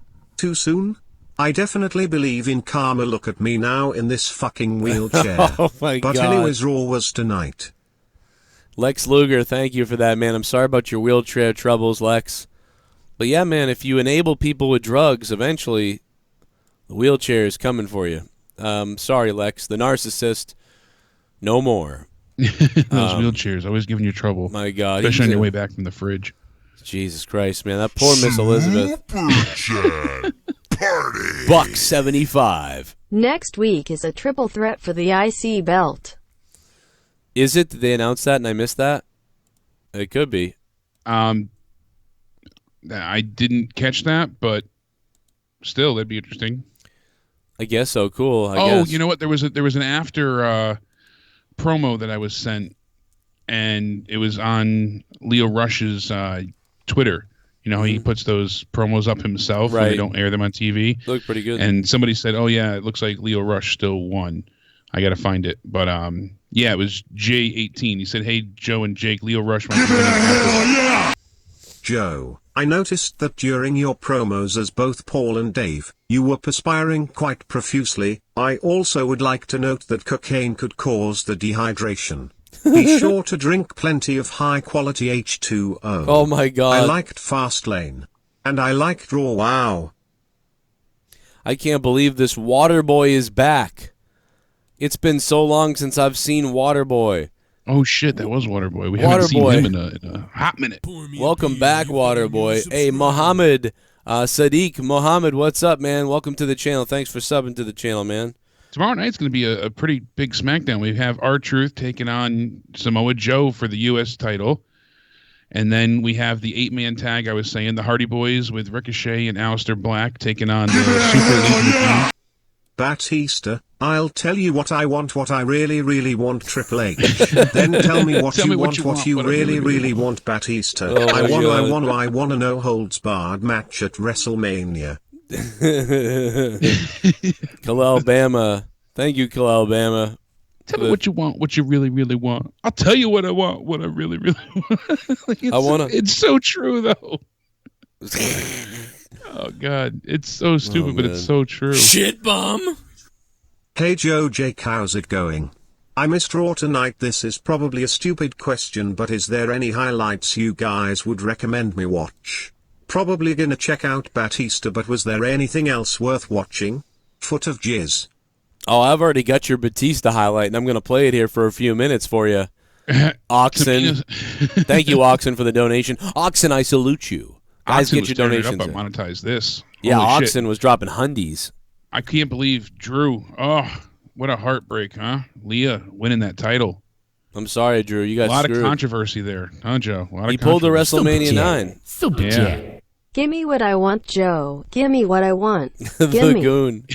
Goon, I will give it to you. Goon, I'll give you everything, Goon. I will give you everything. I'll give you what you want, Goon. If you want it, I got it, and I'll give it. New subscriber. Tamina Snuka said, "Welcome back, Beth Phoenix. It was a pleasure stomping a mud hole in your ass. And as for your cat-loving mini-me, Natalia, she's better off going to play with her pussy. Oh, my God. Warning, stay the hell out of our way. Hell yeah, that's what I like. Hashtag Samoan Slaughterhouse. Hashtag Dummies of Doom. You can fit a cat inside a Naya. A cat. You can fit a whole litter. God damn. And the litter box. Nia Jax. And some Friskies. You know, I heard one time Nia Jax went to Africa and the zookeepers tried to lock her up. Yeah, there was a poaching effort. Yeah. Some dentist from America tried to cut her head off and keep it. What a cocksucker. You know, I heard when Nia Jax is on the road and she's driving down the road with Tamina, I heard that McDonald's actually closes down. They've got a GPS tracker hidden on her. That's so fucked up. I'm joking. I'm kidding. Ice cream machine's out of order again. That's fucked up. I'm fat as shit. I don't know what I'm talking about. I mean, look at us. We're fucking. I'm fat as shit. Talking about us. You're the fat one here. Well, don't make me go JD on you. You mother. Why don't you eat a fucking banana? Why don't you eat a fucking banana? You go fuck. Get some fruit. You fuck. Huh? I know what you said. I was listening. In Connecticut. I heard what you said. You fat fuck in Connecticut. That was fucking hilarious. You got to give it to him, man. That was fucking funny. I died laughing when I heard that. And Simon Miller, I just heard it. Blake sent it to me. That was he said it, and it's actually a pretty funny clip. So yeah. Simon said that, I enjoyed this. How could you not enjoy this? It was something from Fastlane. He's like, well, except for that one guy on the internet that hates everything. Hell, he could be booked in the WWE Championship match, and he'd be pissed off because he wasn't built up properly. So. My it's God. A good burn, but it's true. I will burn it. Hey, they listen. didn't push me properly, you know? It was like, wow, yeah, you went there, huh? Raw was weird tonight. I did not like it. Was. I did not like it for the most part. I came in hyped because the ending match really was good, but when you have to consider everything as a whole, it's so fucked up because Dean's gone, you know? He's not, so there's no point, you know? What would you give that last segment, though? What would you give the last match? Segment would get an 8 from me. Wow. A solid 8. Okay. Maybe even an 8.5. Like, it was that good between those two. Right. I haven't seen it, so I really, the last 20 minutes I missed, unfortunately, which is ridiculous because apparently that was the best part of the whole night. If that was the best part of the whole night, what's the second best part? Ronda. I agree. Without okay. hesitation. Ronda Rousey's promo. Mm-hmm. Dana Brooke was very emotional and forthcoming, and not that I was like choked up, but I did kind of get behind her and what she was. It was saying. almost like she was convincing. She was desperate and she knew she had to do it, but also knew that she was going to get her ass kicked, even and like it was almost impossible. That's what I felt from her, like an unwinnable scenario. She knew, you know. Give it a hell yeah! Tamina's pussy is nicknamed the Samoan Slaughterhouse and Mia's Oh. pussy has yet to be discovered. Several have lost their lives. Gorilla Strong, get the baking soda, man. You bring the baking soda, Gorilla Strong. Gorilla! Gorilla Strong. Mark would badass. announce you down to the ring as Gorilla Shinsuke. Oh my God, Gorilla What Strong. is it Good day in for you. Star Trek? The Kobayashi Maru, Yes. right? The unwinnable scenario. Yeah. That's kind of what Dana Brooke was in tonight. You know, she knew no matter what she was going to get her ass beat, but she wanted to go out there and give it her all. Yeah, and there except was for good, Kirk would have brought a fucking electric shocker and won the match. Yeah, but the rest of the night was just really blasé. And I mean, Kurt and Apollo, that was not really a great match. I mean, there was emotion behind it because you know it's Kurt's last time in Pittsburgh, and he's announcing that he's retiring. So okay, there's a bit of sentiment there, but the only, you know, and it's even with the opening, how are you supposed to get behind Kurt Shelton would've Benjamin brought- attacking Seth? Right. What is there to get excited about that? Yeah, I like Shelton Benjamin, but I have to think back to 2005 to enjoy him. It's nothing current. Since he came back, you know, there's been nothing worthwhile about Shelton Benjamin. And that's a, you know, huge disgrace. Again, he's just here as a body to that's it, wrestle to people. take some bumps. And Matt Hardy was saying how he's controlled his woken wisdom, so now he's able to control the broken character within him. And he said that, you know, so there's different versions of him, and if the moment should call for it, then that persona will arise. So if he needs to be broken again, he'll do so. And get it. Joe, get a beer for me. Cheers. Gold Leaf. What's up, Gold Leaf? Gold. I'm not partying that much tonight. I mean, if that was 200, I would go get a beer for you. But tonight I'm taking it. I'm chilled tonight, bro. 250 get you a wink and a nod. Yeah, then you'll get something. But no, tomorrow night, I do plan on doing some shit tomorrow night, so do look for that. I really am going to try to game tomorrow night. Although I'm much more awake tonight, and I'm feeling good and shit, and I don't even know if I'm going to be able to sleep after this. But hopefully I will, and I'm going to go watch that last segment of Raw. I'm going to get out of here. Yeah, you do want to see it, but really quick, the whole point with Matt, you know, he's bringing back Big Money Matt, and that's I always laughed with that. That was a cool persona. So he said if he needs that, or if he needs V1, or if he needs to be broken, he can be. But he's had over 7,100 and something matches. Mm-hmm. He's like, I've taken over 237,000 bumps. Think about that. My God, what a career. Like you usually don't think about, you know, by the numbers of what they've accomplished, but that is an insane career. Well, it's My also God. when you think about them breaking in with WWE in about 96. I mean, they were working with the WWE, but they didn't really come on until about 99.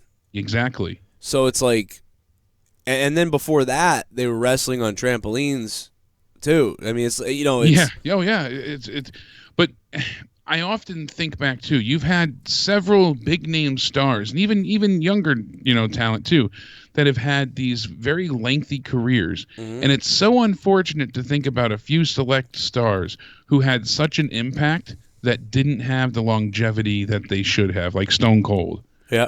If you surmise and really in WWE though, but in WWE, but in WCW and ECW and WWE. But even throughout everything, you know, compared to some others, it really truly is unfortunate.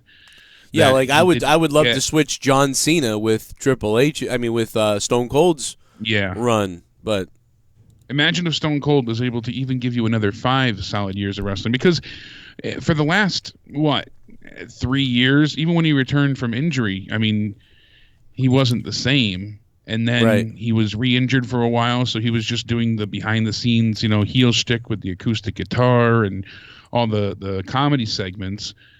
When he was teamed up with Triple H again, then he kind of had a break for that point, and then he couldn't continue, so he became the GM of Raw and, you know, the sheriff per se with him and Eric Bischoff. And yeah, those are some highlights with him, but we never got back to what we desired most, and it's really unfortunate. You always want one more match, and I mean, even Shawn was able to come back from you know, a devastating series of injuries with his back and everything, and have quite a you know, illustrious career continue. So. Oh my God, he's back. Out of nowhere. He is the perfect ex-employee.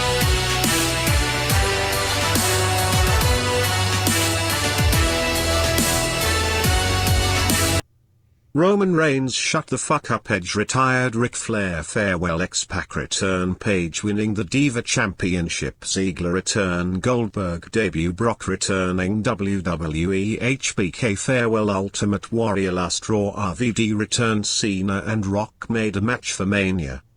Wow. Raw after Mania donating with the $10. I agree with all those. Yeah, I mean, that's everything in a nutshell. That Especially happened. the modern There's a lot time. of big moments there. Yeah, especially the modern time, you know? Yeah. I mean, that pretty much was everything modern, and that was a lot of big moments. So I think he did throw in the X-Pac thing from back in '98, though. Yeah. But granted, I mean, all in all, there was more recent things, and still, it's. I hope they continue the trend to make it special. That night with Triple H, when Triple H was fucking partying, bro, that night with Triple H was nuts. When he got there and he got out there and you're like, dude, where's... First of all, we didn't know Shawn Michaels was gone. So, like, as a kid, I'm like, where's Shawn? Where's Shawn? You know, Shawn, I must have asked 1,000 times, is he one of us? Is he locked in? Is he good to go? And I got the same response every time. Don't worry, kid. I taken care of it. I'll take care of everything.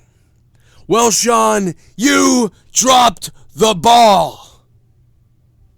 But it's okay, because I'm there to pick it up. And what do? It's like that fucking promo, dude. You look to your friends. You look to your blood.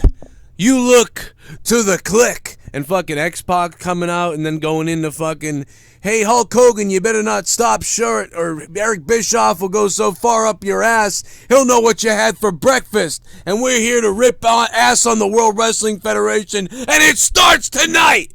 Like, that was like, oh shit. Oh shit, what the fuck? What's going on? Shawn Michaels is gone. Shawn Michaels is out of DX. X-Pac is back. The 1, 2, 3 kids here. 6. X-Sac is here. What are they going to do?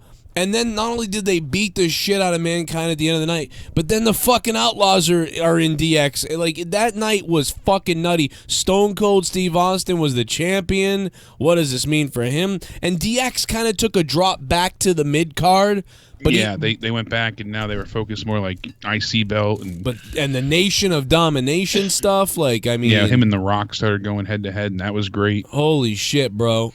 Triple H and The Rock had a fantastic feud then. So good. Yeah, that oh my God, dude. That shit was So good. awesome. That shit was awesome. What a night that was. Think about the ladder match they had, for the title. Yeah.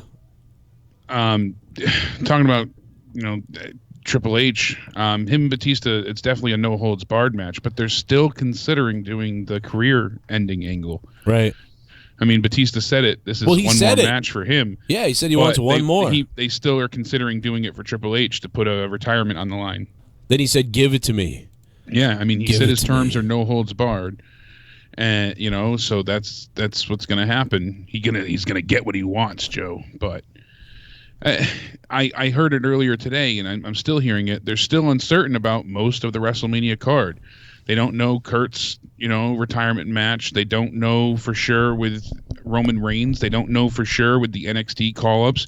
They don't know for sure with The Undertaker. They don't know for sure with, a lot of things. If Dean's going to have another match or not. It's WrestleMania. Like, what are you doing? You have just a few weeks left.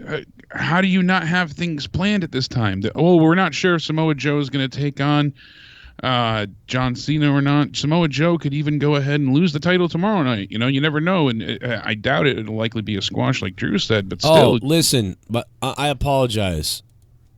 Finish your thought, Jake. Somebody wanted me to call a match in Nigel McGuinness voice or something. I don't forget. Oh yeah, but no, that was it. I was just gonna say we'll see Brock there next week, but who gives a shit at this point? No, who cares? It's bullshit. It's stupid. Hey, all right, well, here's Teddy Goods versus JT Dunn from Top Rope. They never put the DVD out with my commentary, even though I'm over here doing commentary. So I'll give you the Joe Cronin Nigel call, or the Morrow Nigel call. Well, this is very strange. Some of these fans are actually behind JT Dunn. And JT Dunn whips the champion to the buckle. Teddy Goods. Oh, Enziguri caught JT Dunn right in the head. Oh, and a knee lift right to the sternum by Teddy Goods. And now Goods, look out. He's going to... Oh, no! A boot to the face by Dunn. Rolls through. And back body dropped. He caught himself. A kick right to the chest. JT Dunn! Oh, the X Factor! X-Pac would love that. Here, 1, 2. Oh, JT Dunn so close to becoming the new top rope champion. Absolutely right, Joe. It was a devastating maneuver by JT Dunn, but the fact is, it's just too early in the match. Oh, I just put my hand down my pants and fondled my dick. Oh, come on, Nigel. That's... Nigel... I mean, really, Nigel, their family's here. You got to take it easy, man. I mean, you got to be... this is not supposed to be Extreme Championship Wrestling, Nigel. Oh, I know that, but Joe, this is unbelievable. Watching these two titans in the ring, JT Dunn and Teddy Goods, has really got my spotted dick. All right, well, settle down there. Settle down, Nigel, you psychopath.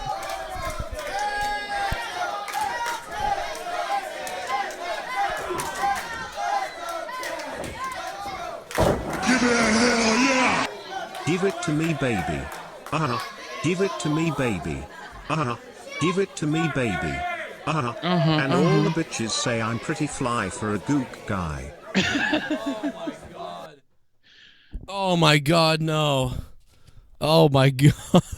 Oh my God. Oh my God. Give it to me, baby. I will give it to you. I really couldn't quite get the voice down tonight. My throat's fucking hurting me, actually.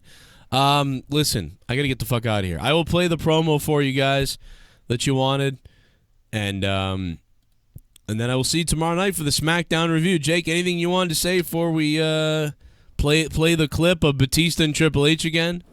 WWE might be bringing back Tough Enough, and it might be coming to Fox. So that's interesting.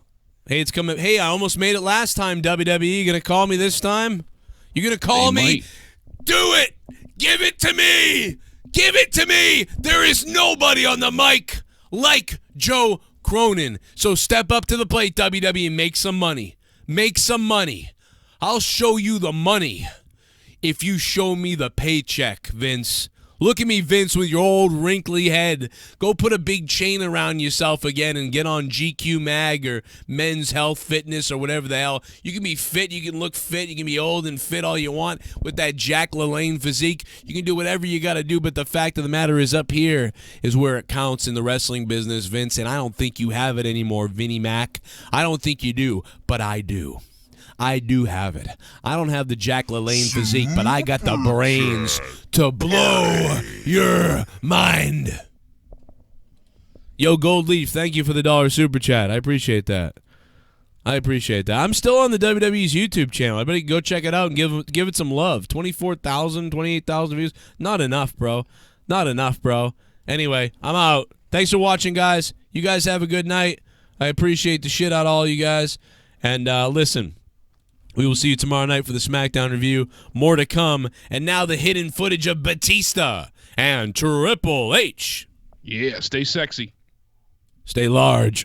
Triple H, the fact of the matter is I've been asking for a long time, pal. I've been asking for a long time for you to give me what I want.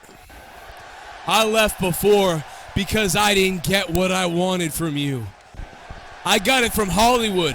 Do you know how many of those Hollywood stars, how many of those Hollywood directors, including the Galaxy of Guardians and every other director in Hollywood, do you know how much they're willing to suck fucking fondle? I got way more attention than I ever got from you. Now Triple H, Paul, I want you to do something for me. I want you to give me what I want. I know you want it. I know you want it. You want me to give it to you, huh? Give me what I want. And Dave, I will give it to you. I will give you the beating of a lifetime, the beating of your life. No. No, that's not what I want. No, Paul, that's not what I want. I remember when we used to trade DMs and pictures back in the locker room. If you want everything, I can give it to you at WrestleMania. Yes. I will do it for you.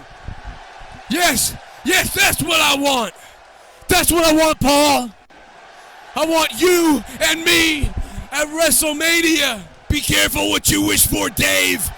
You can hide behind all that security. You can hide behind those wannabe security guards, those indie stars, and Triple H will run down all of them. Dave, I will run down all of them, and I will give you everything, Dave.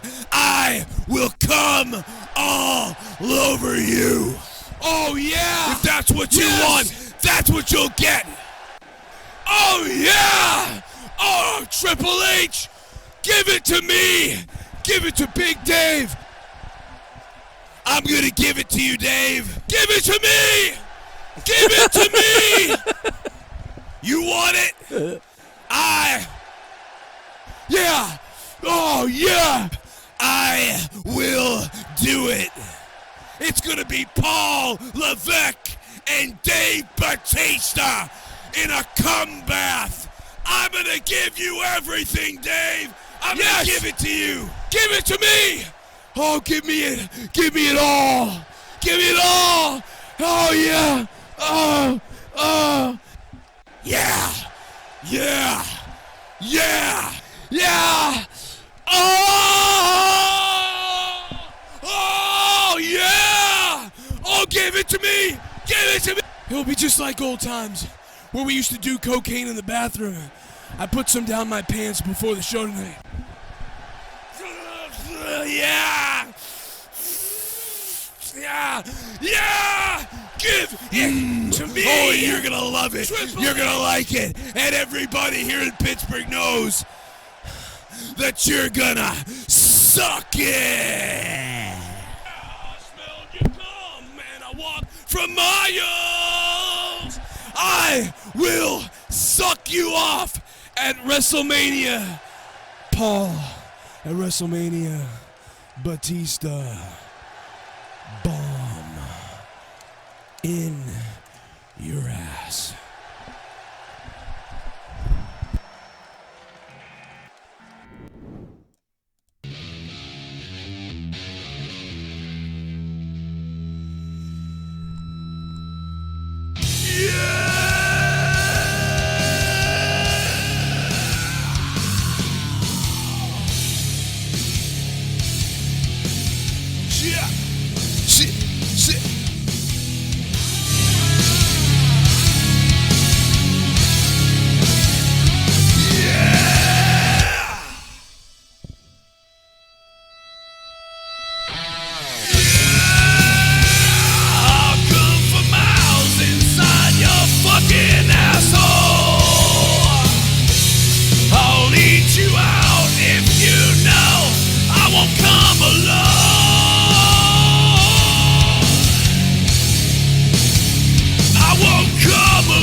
Triple H, I wanna see your sledgehammer. Go ahead and I will fuck you where you work. You know I always want to show you some of my penis. I will do it at WrestleMania. Triple H, I'll swallow gum.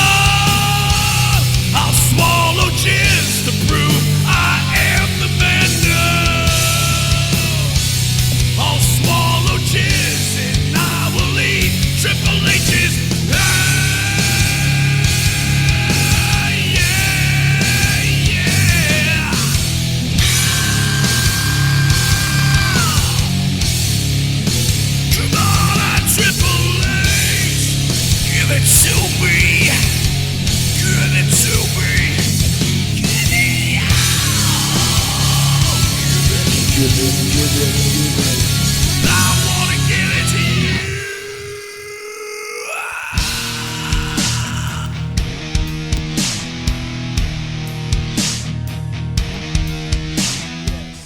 shout out J.D. Garrow for the Batista theme. Good night.